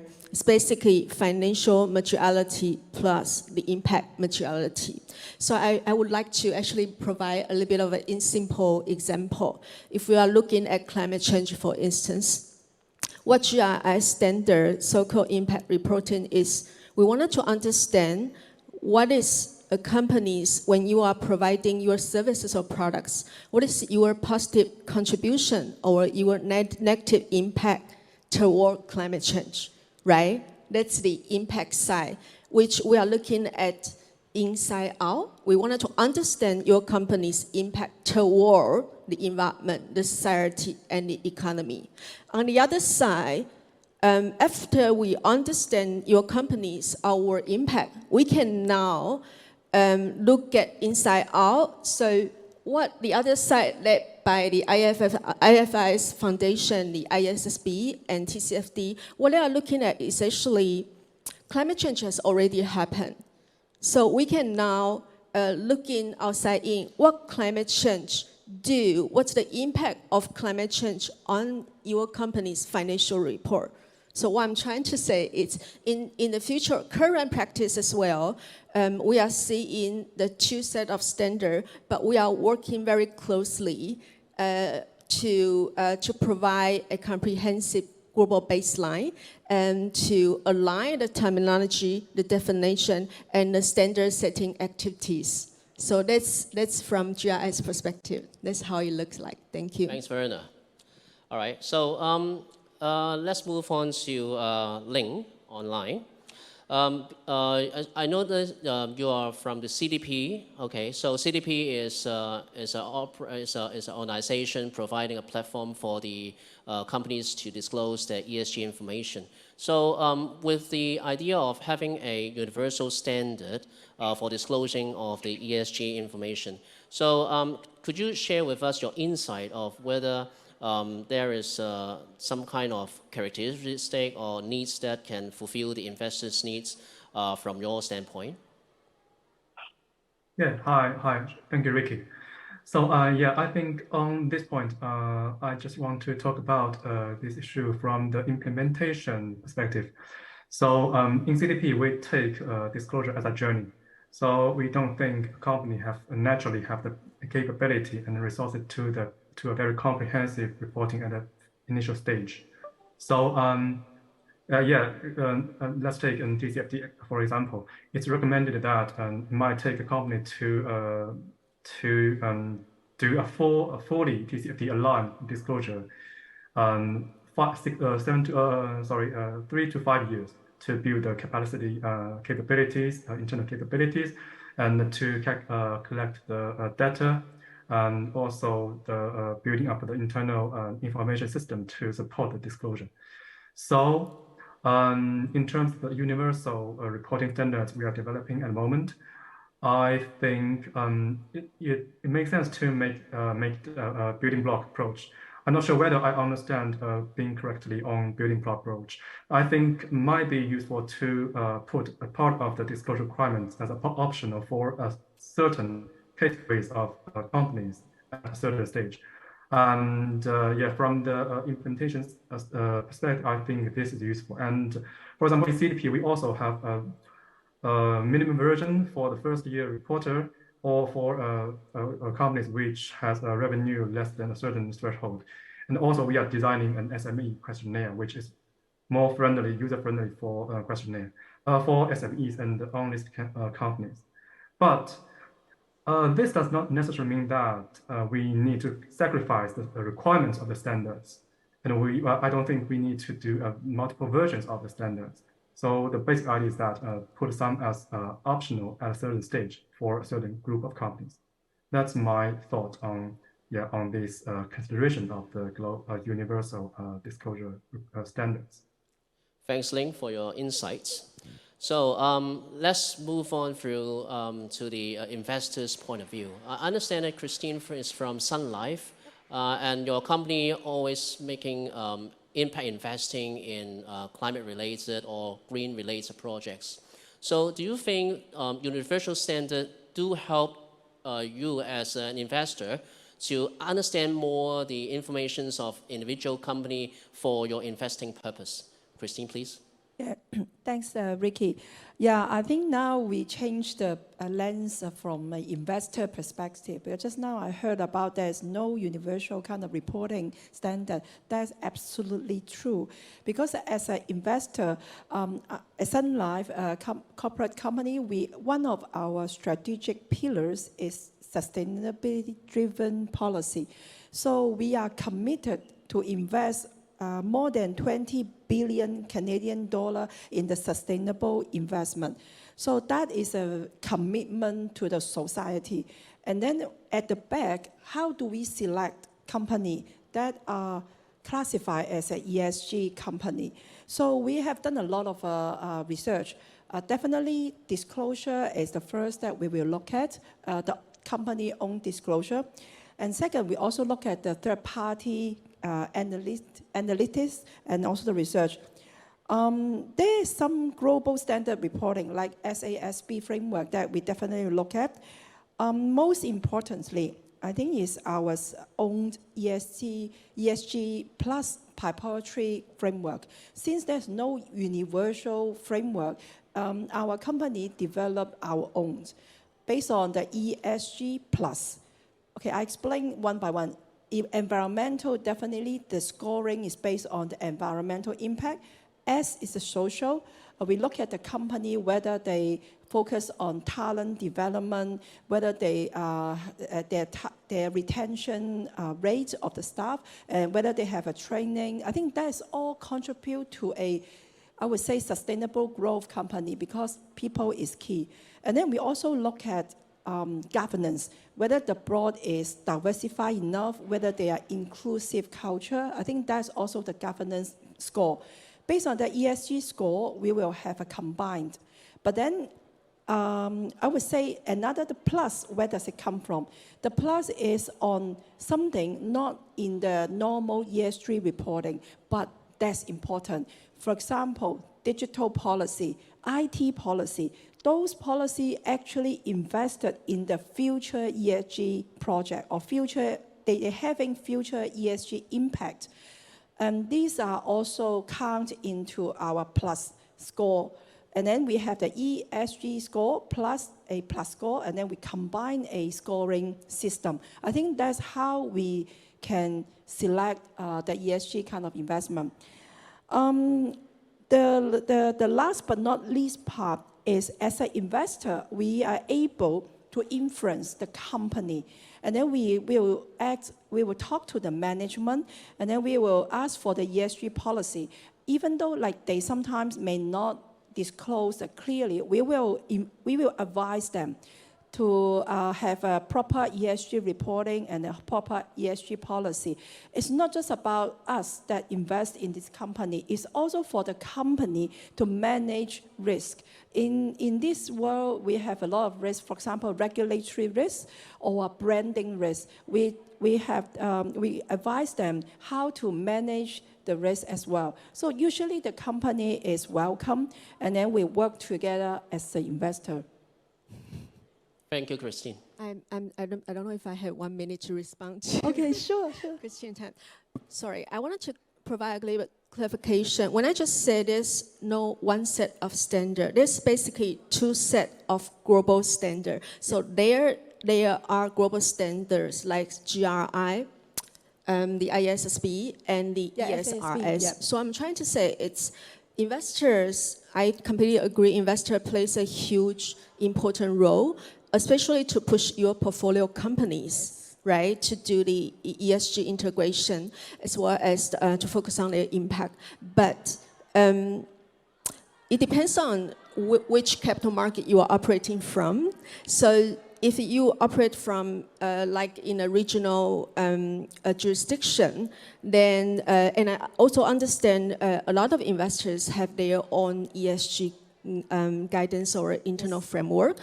But if your investment portfolio is actually across the globe, you do need a common language, a global language to communicate with your global stakeholders. That's why it is because we need a common language to provide a transparency, Exactly. So that's why GRI and ISSB, we are working close together along with the ESIs to provide the global common language, and it's really important. Thank you. Thank you. Thanks very much, Christine. As mentioned by the panelists, disclosure information is very important as the major source of information for the investors and other stakeholders to understand the performance of the companies. So, Link, can you share with us the latest ESG disclosing trend for the companies around the world? And which areas do you think that you observed has greatest improvement in the past few years? And what will be the strategy for CDP in the coming years? Over to you, Link. Thank you, Ricky. Yeah, so I think you have given a quite comprehensive introduction in describing the latest development of the disclosure requirements around the globe. So I think, generally speaking, there are two kinds of disclosure from the companies. One is doing a report, no matter we call it ESG report, sustainability report, or social response report, etc. And the other way is filling the questionnaire. And the CDP questionnaire is one of the most prevailing questionnaire in this kind of market. So we see obviously more and more companies are doing reporting. So for example, in Hong Kong, the exchange has made to some extent mandatory to do an ESG report if you are Hong Kong listed companies in 2023. And we also see that in the mainland China, one quarter of the A-list companies are doing the sustainability report in 2022, and so the similar trend and in other jurisdictions, and also from the perspective of CDP, we witness the dramatic growth on our platform of disclosures from companies. So in 2022, we have more than 18,000 companies disclosed via CDP globally, which is an increase from more than 13,000 companies last year. So that's the basic trend we are seeing here. And I think the biggest improvement we have seen in these 2 years are the target setting elements, and as well as the quantitative reporting provided by the companies. So we have just seen that more than the companies have committed to Science-Based Target Initiative has just passed 4,000 last month, which means that more than 4,000 companies have committed to or have set a science-based target, which is in line with the Paris Agreement, and or has committed to sign a science-based target within the next 2 years. And so that's a great increase in this area, in target setting area, and which is related to the quantitative reporting of the emission data, as well as the scenario analysis. So if you set target, you need to gauge baseline of your emissions, and also doing scenarios in different situations, scenario analysis in different situations. So these are I think the area which we witnessed the greatest improvement in the recent 2 years. And in terms of the coming years for CDP, first of all, actually, we are not an organization to set the standards, but we are a platform to carry the standards. So there is a metaphor in CDP that we are the pot, and we do not provide the recipe, and we get the recipe, for example, from ISSB, and we run it in our pot. We prepare the soup, and then we can see how the soup tastes, and we can feed back the ideas back to the standard setters to improve standards. So that's why you may see that we have announced with IFRS Foundation that we will adopt the IFRS S2 standards in CDP questionnaire from 2024. And of course, we are also looking at other standards globally. As a colleague from GI said, the double materiality is very important. So we're also looking at the economic business impact on people and planet. And we are also looking at the standards in other jurisdictions, for example, ESRS, to be part of CDP disclosure system. And this is the first strategy we will continue to adopt in the future years. And the second is that we are trying to cover more themes.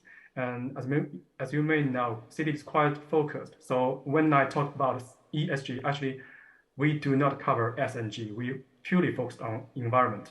And currently, we only focused on climate change, water security, and deforestation. And going forward, we are going to cover full range of planetary boundaries and Earth system. For example, biodiversity, ocean, food, waste, etc.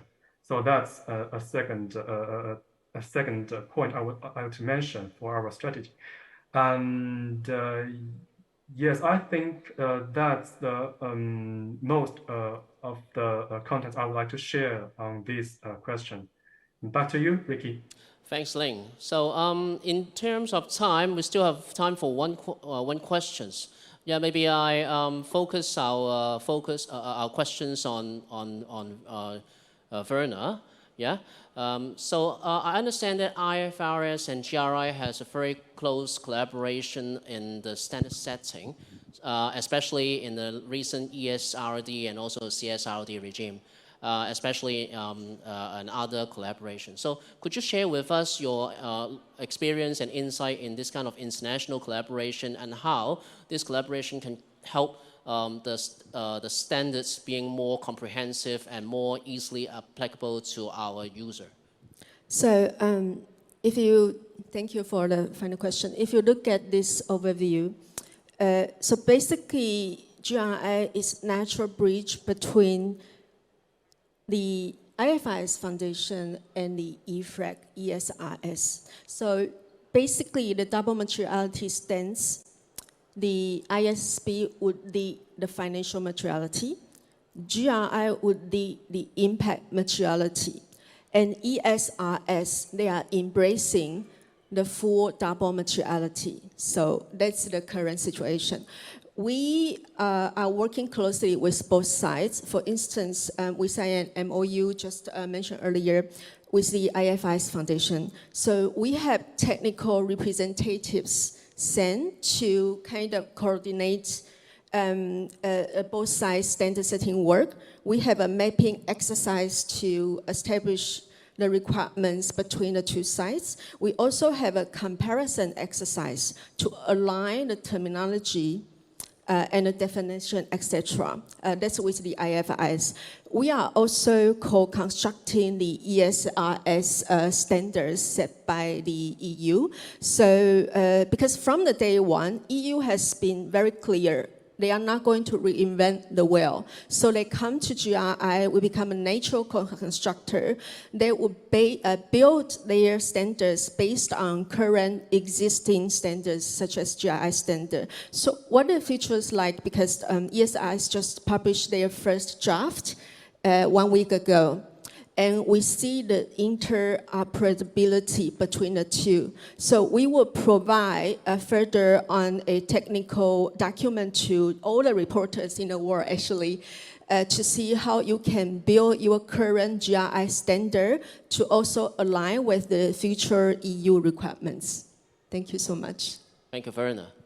So time flies. We come to the end of the panel discussion. And once again, thank you, our panel discussion panelists, for the insightful sharing, informative information, and wish you all the best. And I think this is a very good sharing with our audience today. Okay, so thank you very much. Thank you very much. Please remain on.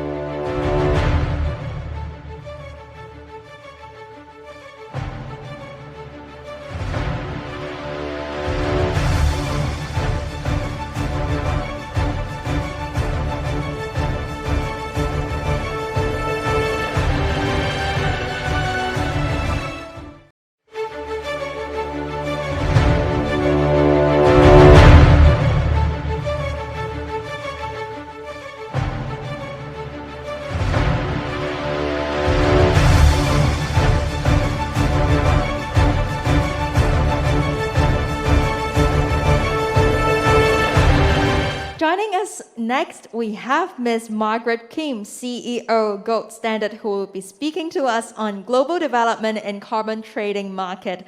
So please welcome Ms. Margaret Kim.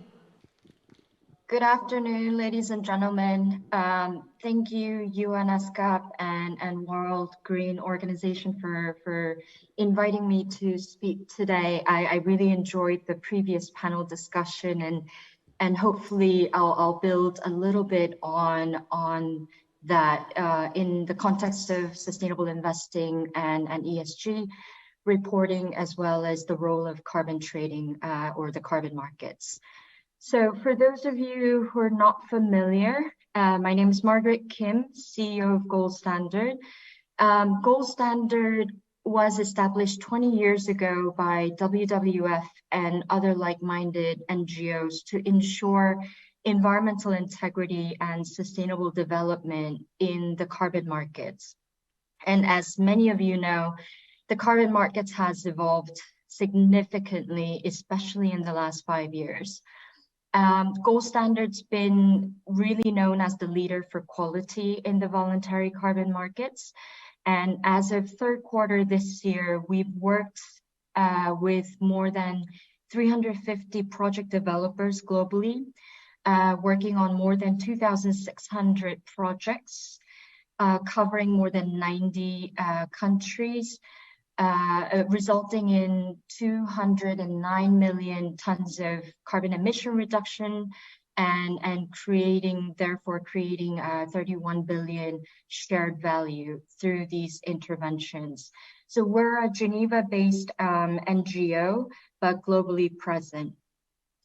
So I've been hearing about the role of investors and corporates and the role of unified reporting in the previous panel discussion, and wanted to sort of step back and talk to you a little bit about what's happening.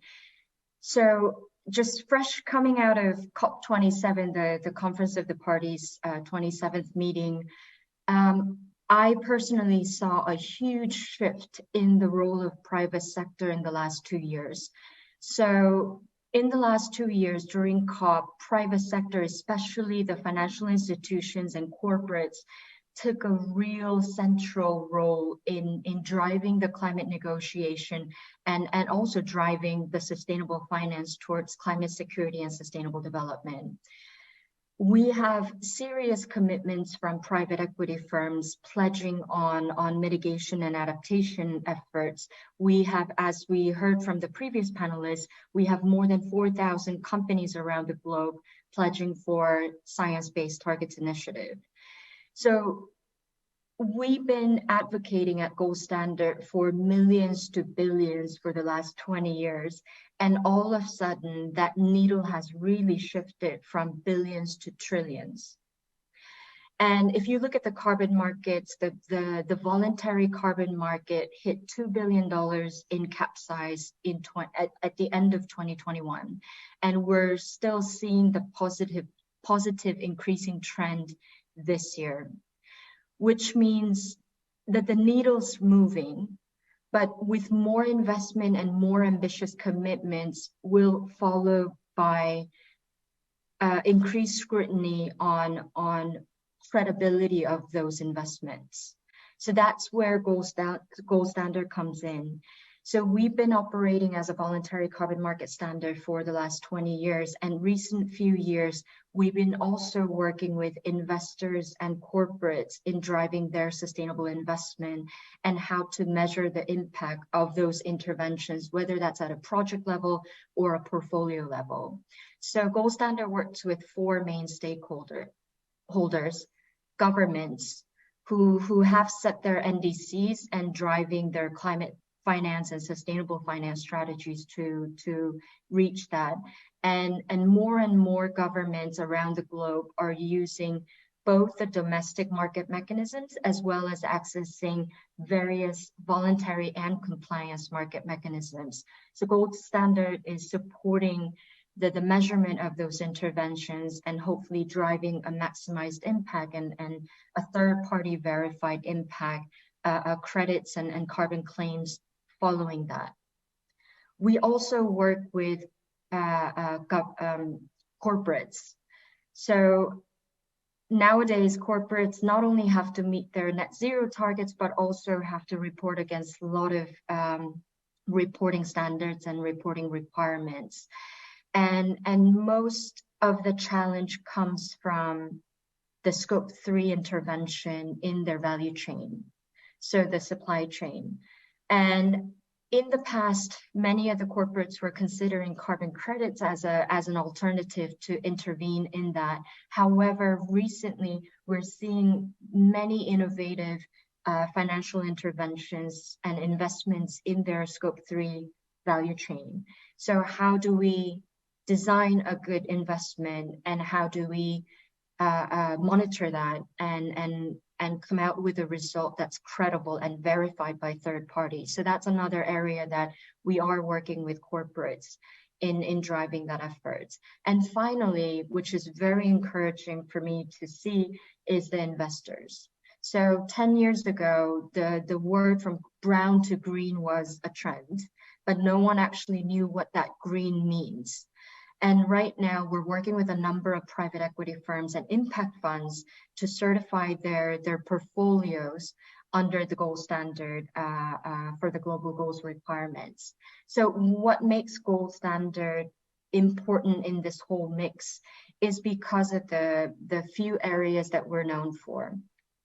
So first is our safeguarding of environmental integrity. So we are known to be the most stringent environmental and social safeguards in the carbon markets, and more in the sustainable finance area. So we require a local stakeholder consultation. We also require independent third-party verification of both climate and development impact. And we also have strict rules around exclusion of high-risk project types for carbon markets, including industrial processes, fossil fuel switch, and large hydro. And second area we're known for is amplifying sustainable development. So we require, if any project or any portfolio is part of the gold standard process, we require as mandatory a multifaceted impact towards sustainable development. So you need to choose minimum of 3 relevant SDGs and design and monitor against them. And finally, we require a gender-sensitive design for every project and every intervention we engage in. And third area we're known for is driving innovation. So not only the financial structuring innovation of blended finance vehicles, but also increasingly entering into the digitization space. Because all of these finance to really have the scalable impact, we really need to have digital tools and platforms that support that to drive transparency, reduce barrier to access, to increase data quality, so that the maximized impact that's certified through the gold standard process is credible and verifiable. So we work with a number of technology partners, including the Web3 space, to look into digital MRV, digital workflows and platforms, and how our registry can interconnect with various registries, including a number of trading exchanges. And also, we are digitizing our SDG tools so that whether you're a government, a corporate, or an investor looking into project level or portfolio level intervention, you can use our SDG tool to monitor and report on sustainable development goals. So it's really important.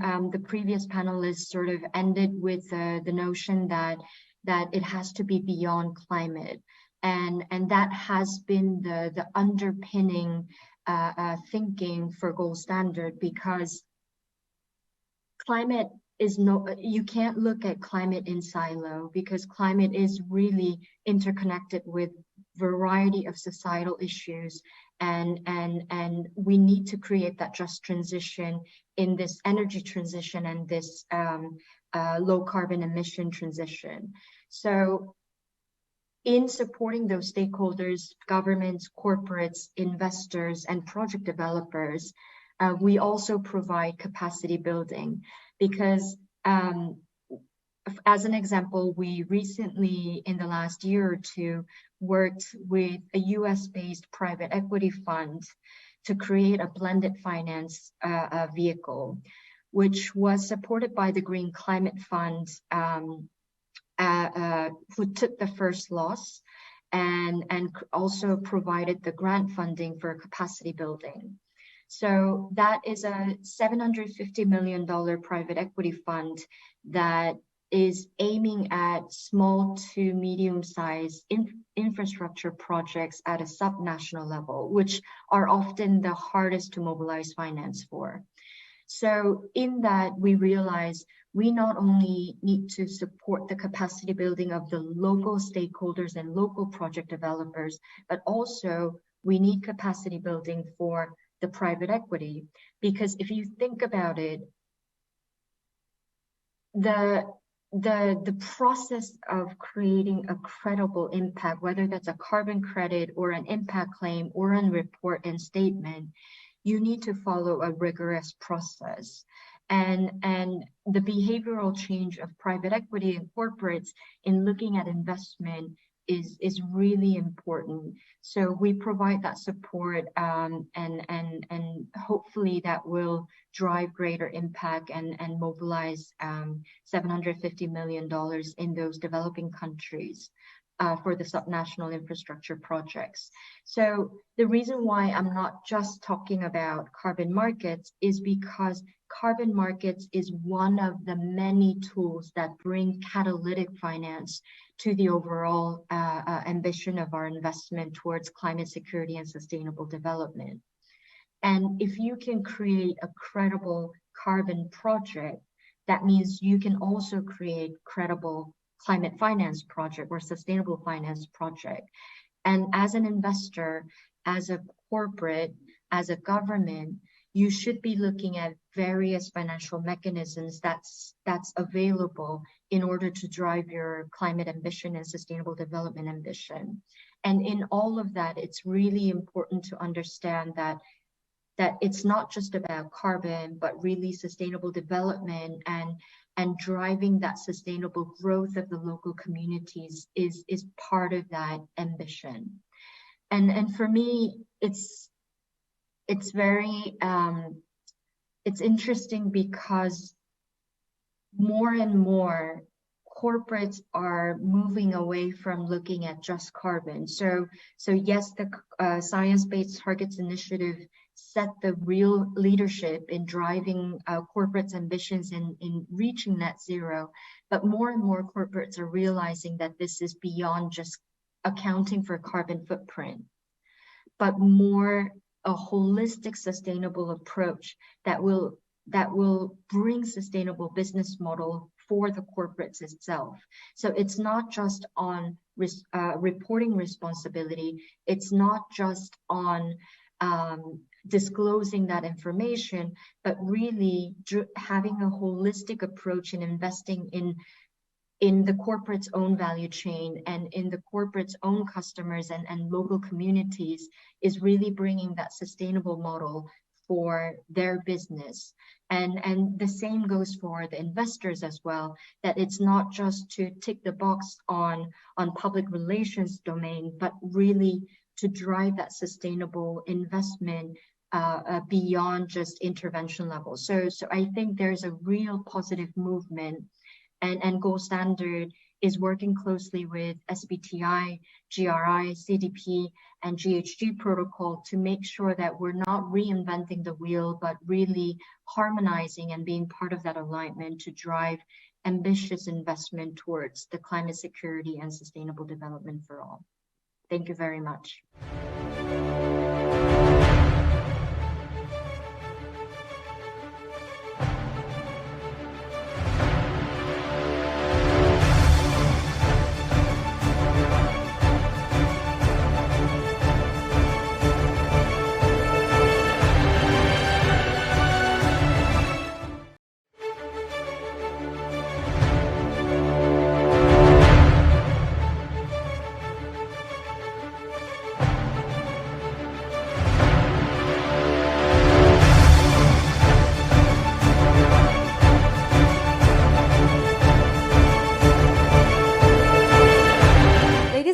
gentlemen, we now have another panel discussion on ESG, AI, Big Data, and Scope 3 data.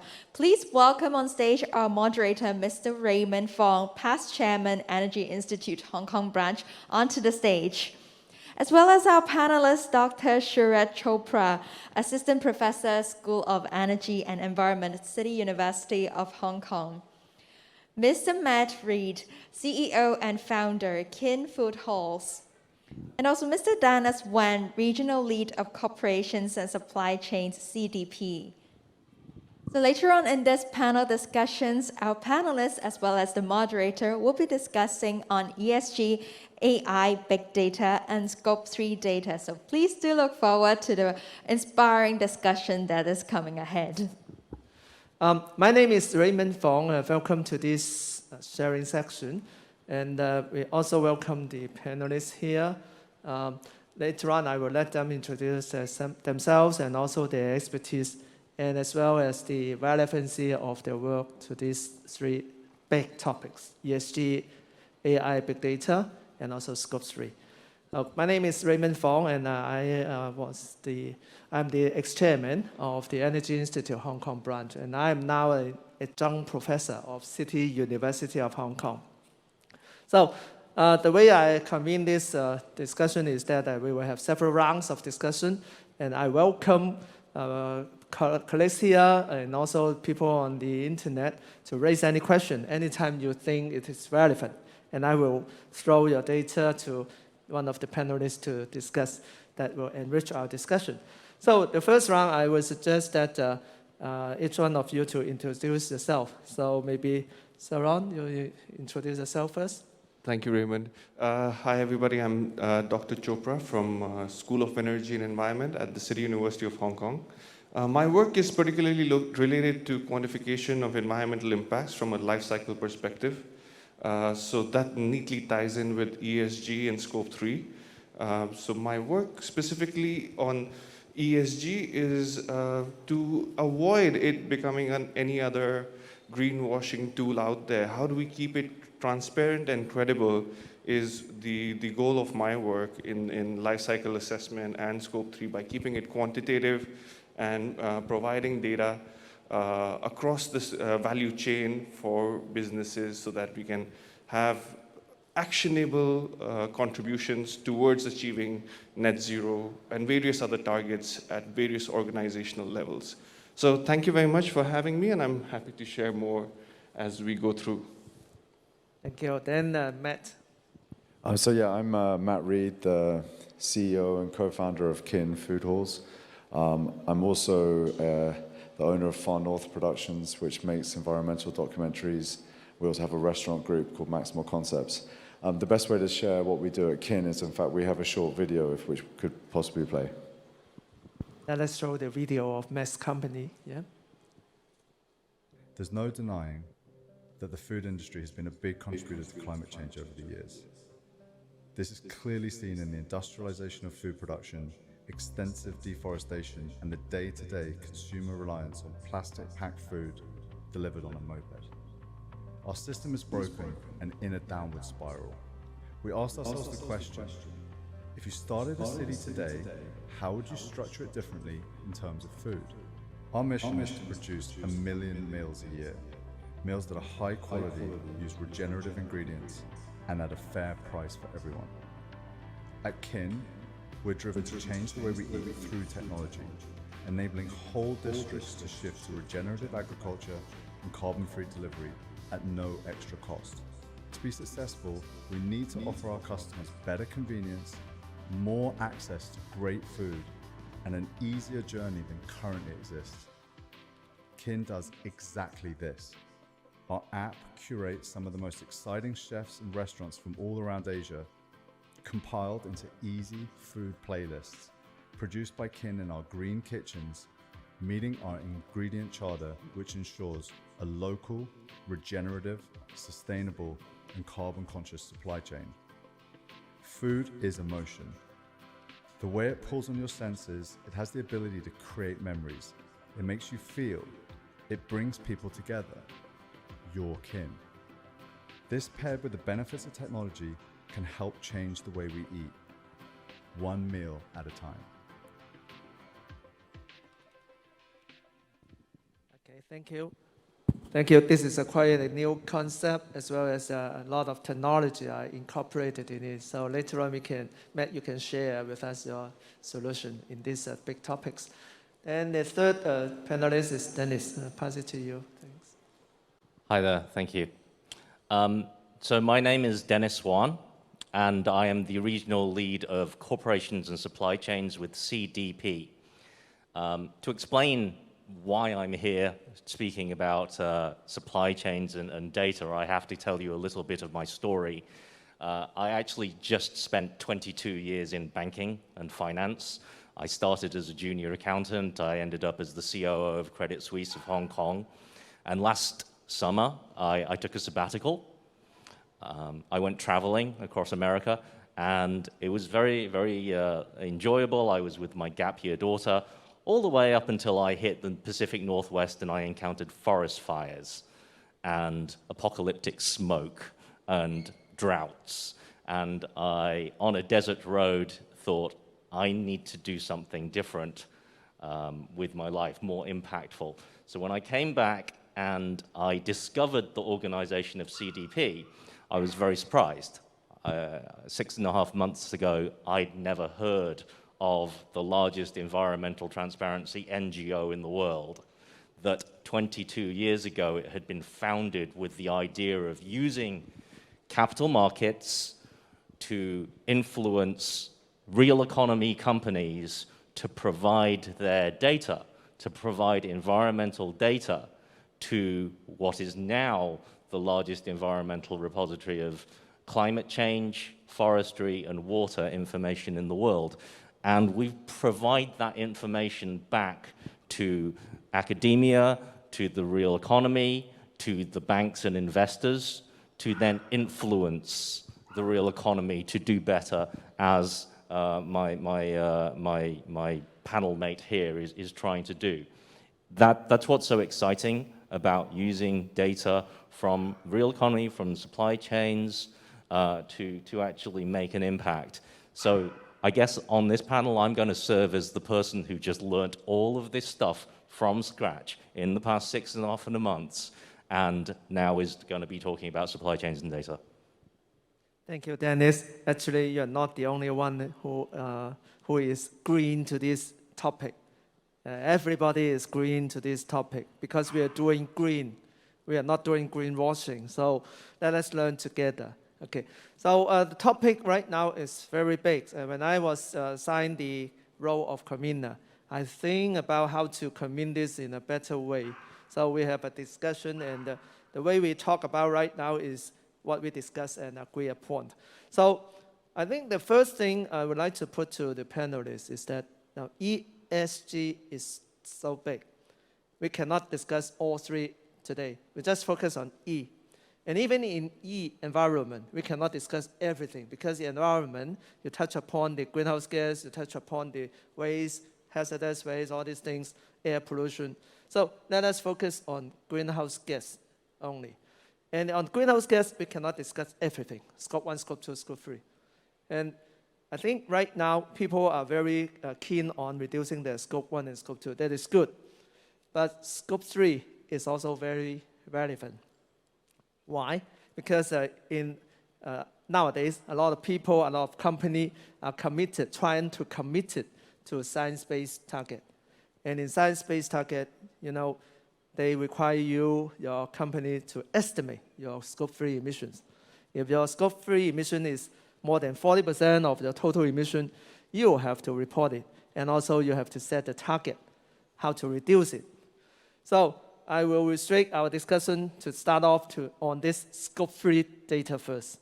And I think because Dennis, you said you are the first learning on this topic 6 months before, right?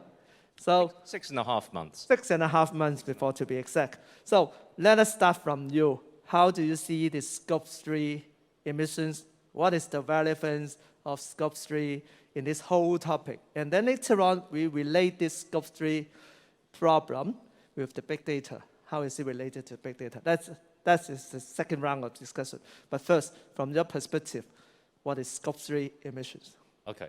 Well, to get to Scope 3, we just have to quickly recap what Scope 1 and Scope 2 are. And 7.5 months ago, I discovered what these things were. I was busy trying to find a way to encourage companies to do better themselves.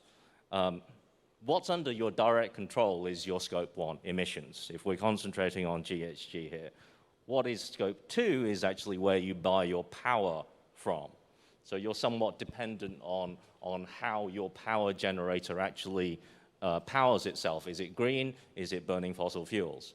But Scope 3 is everything that's in your supply chain, in your value chain, everywhere where you buy the product from in order to make the product that you're going to sell. And further than that, once you've sold stuff on to your consumers, what do they do with it? And how is that under your control? So CDP data accumulated over 22 years of simply asking companies what your impact is. What's your real environmental impact? Shows that the multiplier of what's outside of your control is huge. On average, a company, even the best well-meaning company, who is trying their best with Scope 1 and Scope 2, what's under their direct control, 11.4 times of that is outside of their control, is in their value chain, is Scope 3. That's what Scope 3 is. It's out of your control. But that can be much worse depending upon what industry you're in. Up in retail, up in apparel, up in food, then that multiplier is 20 to 30 times outside of your control if you don't know the exact provenance of where your supply chain is originated. And if you don't know, if you haven't measured what your business impacts, you can't manage it. That's what Scope 3 is. It's out of your control. And yet the key of this particular topic is, do you have the data to measure it? Because if you don't, if you have not asked, then you can't make it better. Thank you very much. You touch upon a very essential, vital point of Scope 3. And this dovetails very well to Sean, your expertise in your research about the life cycle assessment. Where to get the data? Life cycle assessment. So give you 3 minutes to explain it to the audience. Sure. So life cycle assessment is basically a methodology to account for environmental impacts associated with any material inputs and outputs associated with a particular product, system, or technology.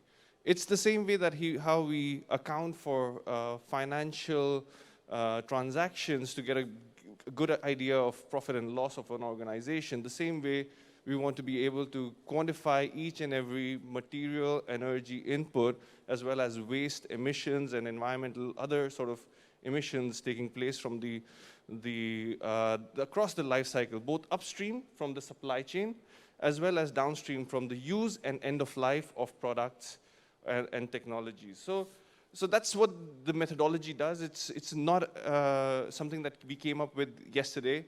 You'd be surprised to know that life cycle assessment was first done by Coca-Cola, and then it was we saw the value of life cycle assessment, and then US EPA and so on.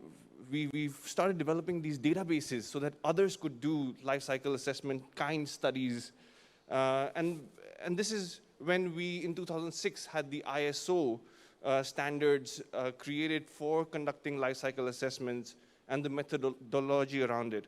So it's not something that is new. It's established. It's widely utilized. A lot of the data that CDP collects is somehow related to life cycle assessment. Either we have we use data from, say, emission factors that CDP may have, or say the life cycle assessment studies can inform what is in your repository, etc. So there's wide use of the methodology, and the methodology has wide acceptance as well. The existing databases what the problem is for Hong Kong, and it's going to be a problem for doing Scope 3 analysis, is that while these databases are really rich with data from North America and Europe, these databases are not as widely populated with data sets from the rest of the world. And especially for Hong Kong, where majority of our products are being imported in, the Scope 3 implications are wide, are extensive. In most of the other countries, this number is, Scope 3 number is around 60 to 80% of the emissions. So Scope 3 can be 60 to 80% of the emissions in most other countries, but in Hong Kong, I suspect that to be higher, given the fact that we are importing, and so our supply chains are more extensive. We don't do any local production. So Scope 3 becomes very important for Hong Kong specifically if you have to meet the requirements, as you pointed out, the net zero targets for Scope 3. And ultimately, I think we need to focus on collecting Hong Kong-specific data sets, developing these data sets that wide variety of sectors within Hong Kong can use and base their analyses and reporting on. So yeah, that's where my role is in this whole ecosystem. And I'm sure Matt will have a lot to contribute as well, so yeah. Thank you very much. I totally agree with Sarat's comment that Hong Kong needs our own set of life cycle assessment data to facilitate the corporation to estimate their Scope 3 emissions. Otherwise, we are using overseas data which may not be relevant to Hong Kong. So right now we have the problem, we have the life cycle assessment, research data, and then I would like to ask Matt from the practitioner point of view, what is the significance, relevance of Scope 3 to you? I give you 4 minutes, okay? Yeah, so my answer is a lot more industry specific. So we're deeply focused on the food sector. And of course, you can unravel that back, that when you look at agriculture and the food industry and food delivery industry, I think that's at least 40% of climatic change impact globally. So it's a significant part of the solution. Now, when we bring it specific to this conversation, what we see as the critical requirement for the food industry is the amalgamation of last mile logistics of food to be near to the consumer, and to do that in a managed kitchen where we can then understand the full life cycle data. So what we are doing is enabling a full system that understands the purchasing of every single item and making sure that then that is something that we can transfer to the purchaser. And then we are working with all of the new solutions, be it city-based aquaponics, hydroponics, inner city shrimp production, alt proteins, and making sure that we are trying to choose best-in-class solutions. And therefore, when a corporate orders catering into its building, which becomes very much part of its Scope 3, we can provide them the data to show them the exact footprint of that, and also show them that they're against a median that they have actually improved against purchasing from the existing industrialized food system that exists today. So Scope 3 has so many different layers when you look at it in an industry-specific sector. And actually, one of the easiest places to start when you look at the food industry is simply looking at waste. And so if you consider average office towers in any city, but in particular highly dense cities like this, just imagine how much food packaging is going up into an office on a daily basis, and what that means, and what we're doing with it. So the opportunity to start to innovate just around that and having the specific data of exactly how much packaging has entered and then been put into a circular system versus a linear system on a daily basis is meaningful when one looks at Scope 3. I think you mentioned at the very beginning, we want to talk about green and not greenwashing, and I think that's what's so great about just simply offering solutions that are exclusively based on data. And what we find, and we're speaking to a lot of corporates, is that there tends to be a lot of internal friction around making changes that could in some ways backfire or could be seen as they use it as some sort of marketing tool that hasn't actually got substance behind it. And especially when it's in the scope 3. So the data is the crucial part. And when I talk about data, I think it's easy to imagine, okay, the supply chain, but it's not just that. It's the kitchen, it's the energy consumption of the kitchen, it's the production of the kitchen, it's the time of the kitchen, et cetera, et cetera. So there is a whole aspect, and so that's what we're producing. Yeah, thank you. Matt pointed out the relevance of Scope 3 in different industry, and he specifically talked about food industry. Okay, now I think it is time that we can touch upon how is Scope 3 ESG related to big data. Why is big data is so useful and can be applied to tackle the Scope 3 and ESG problem?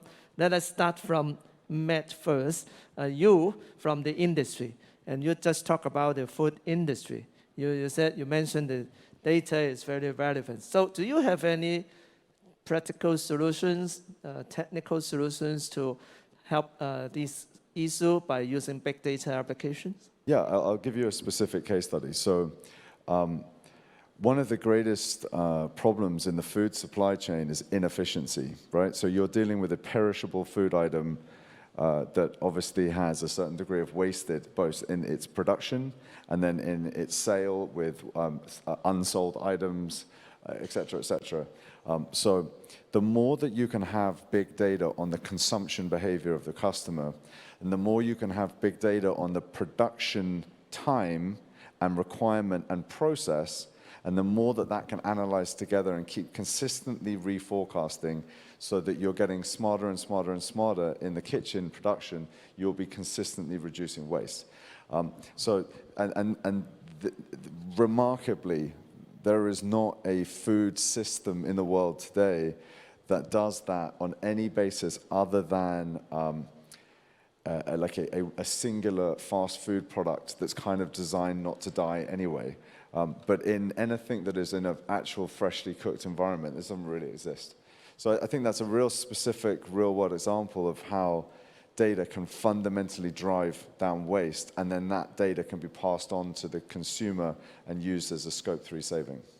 So basically, you're talking that in future, probably in the food industry or catering industry, the data, the big data can be shared among the producer, the retailer, and also the consumer, so that they can all work together to reduce the wastage. Yeah, if I can just add to that, like a perfect example of that is the credit card, which limits carbon and tells you how much you can spend. So it's getting the data back to you.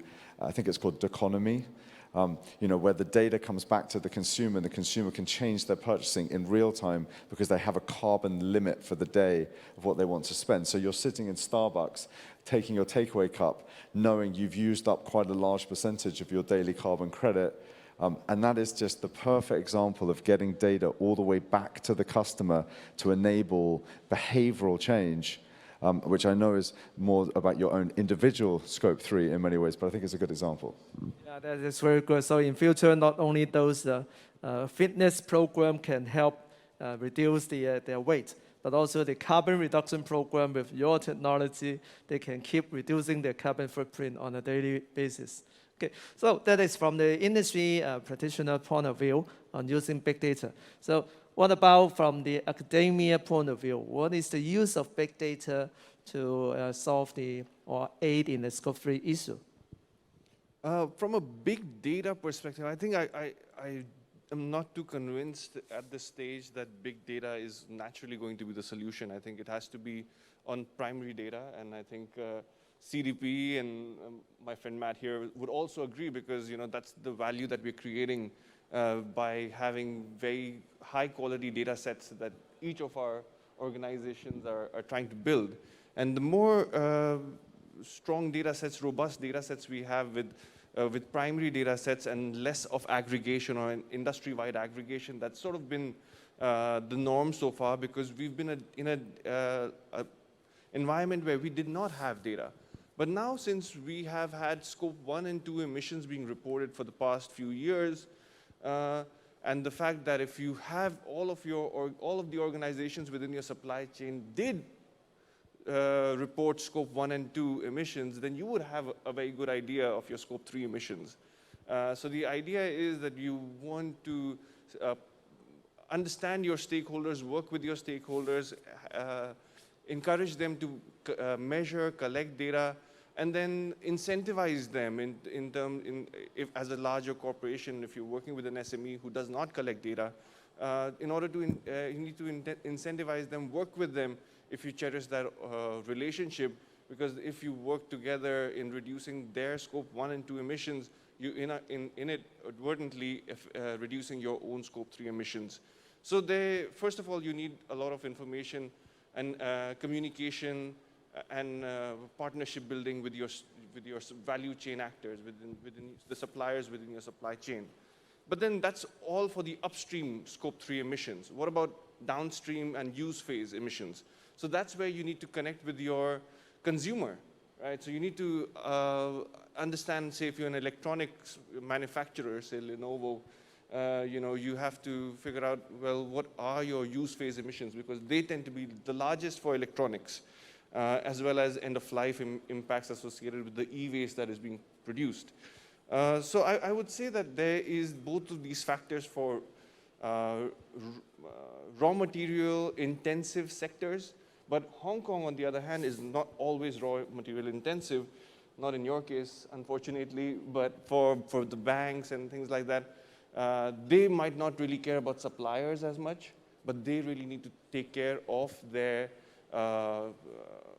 data infrastructure or IT infrastructure or all the various apps that they're using. There's cloud infrastructure that has a lot of environmental impacts, and they need to focus on those aspects when looking at scope 3 emissions for the service sector. So yeah, I would say that these are the things that first we need to focus on in order for us to be able to make use of big data capability that will come down the line. But first we need to focus on having our standards and foundations correct in terms of how we collect data and what we focus on. Thank you. This is from the academia's point of view. So I will pass the time to Dennis. So you have heard from the industry practitioners' point of view on using big data to help in scope 3 issue, and also from academia's point of view. So from your point of view, the CDP is a program that promote the GHG management and also encourage the corporation to disclose their GHG management and data as well. So from your perspective, how or what to incentivize people to making use, or corporations to making use of those big data, AI to help in those scope 3 discussions, to start our discussion right here. Well, actually, the way to answer this is you've hit upon what our actual motto is. CDP's actual motto is disclosure, insight, action.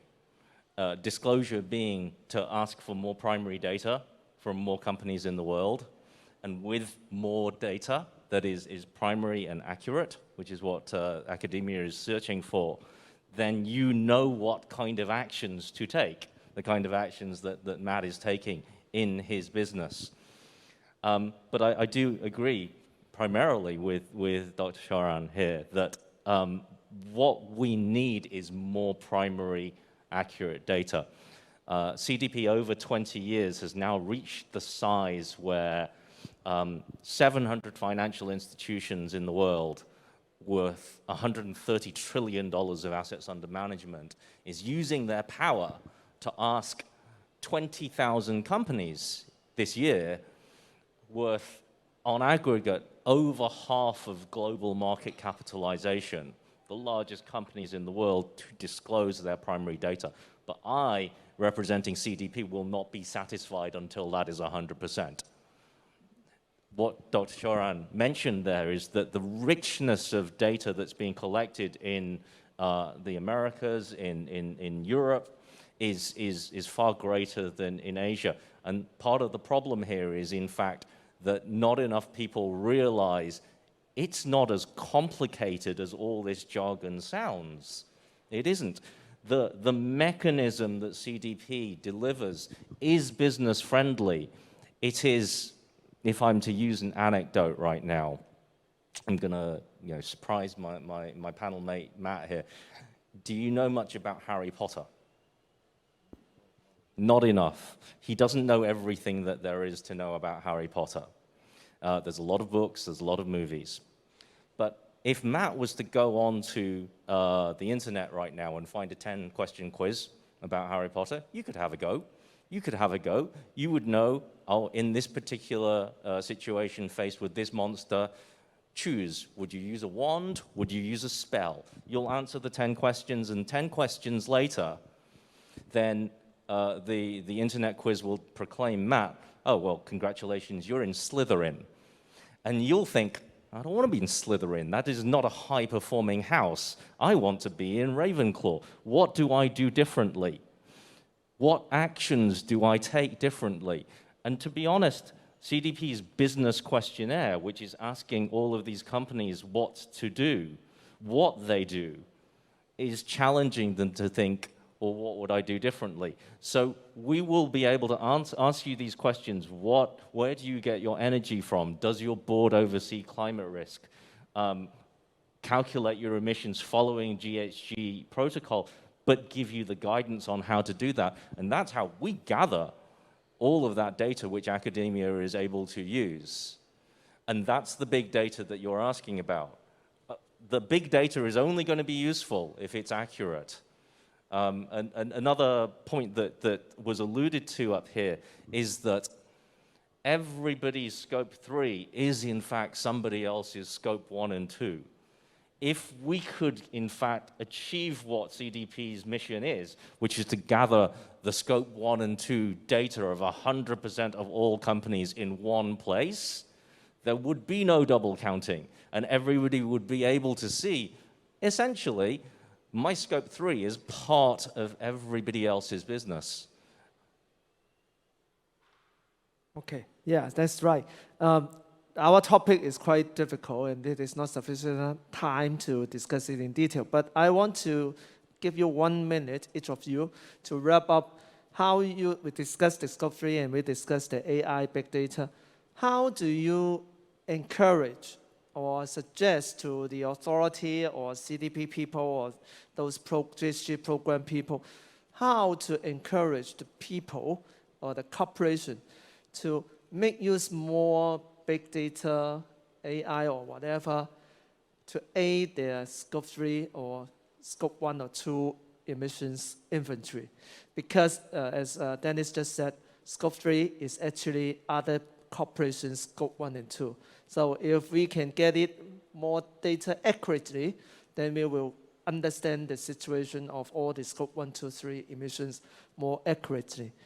With the data in hand, then we can manage them more properly. So I give you 1 minute, each of you, to wrap up. What is a suggestion to use a big data AI to aid in those scope 3 emission inventory? So I go first? Okay. From my perspective, I find there a lot of different things that we could do. But I would like to focus on what is the value for the business when they do scope 3. Right now, if you just think about how you would reach net neutrality is by buying a lot of offsets. That's great. You can do that. But it's not as valuable or impactful for your long term, because you'll have to buy offsets every year, right? Might as well focus on carbon insetting within your scope 3, within your supply chain, and that's where you get accrue value over time, and your investments can play big dividends across time rather than buying offsets each year. So I would just say that there's value in scope 3 in setting, working with your suppliers to influence them or either change them to folks who are doing scope 1 and 2 emissions. Sure.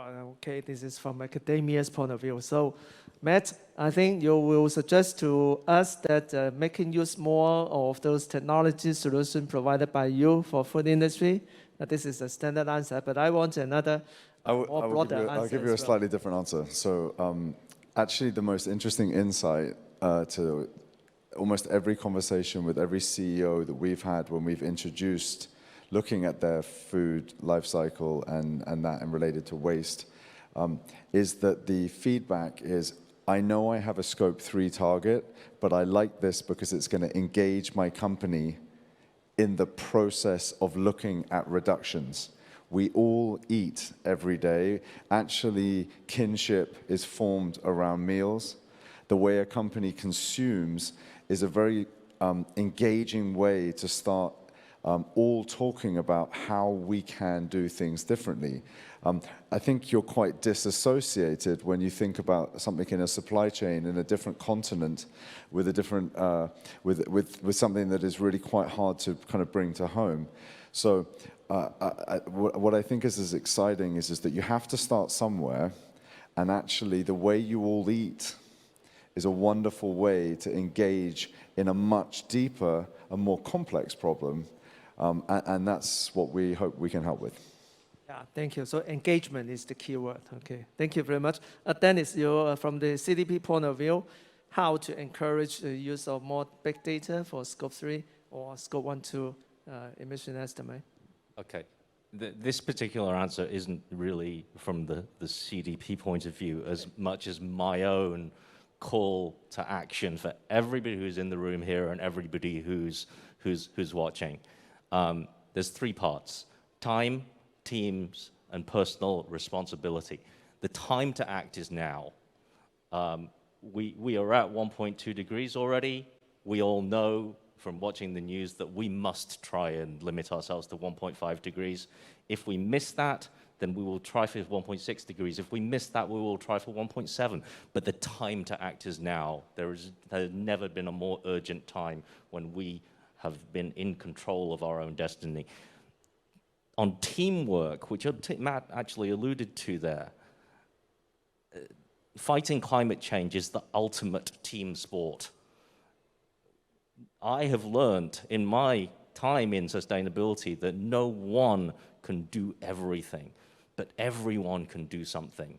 And the thing to do on the personal responsibility front is, listen to me, I tell you, if data is what you hear is going to save the world, the most powerful action you can take is to go to your company and tell them, disclose to CDP, the most powerful green NGO you've never heard of. That is really correct. Data and also commitment start from your personal yourself. Don't just rely on others. Okay. So although it is a very short discussion, I think we have touched upon quite important things: big data, Scope 3, and also engagement. All these things, personal responsibility, teamwork, and especially important is the time. We do not have much time left. So thank you very much, panelists, and this session is concluded this way. Thank you. Thank you very much for a very fruitful discussion on ESG from the perspectives of industry practitioners as well as the academia. Thank you, everyone. Please.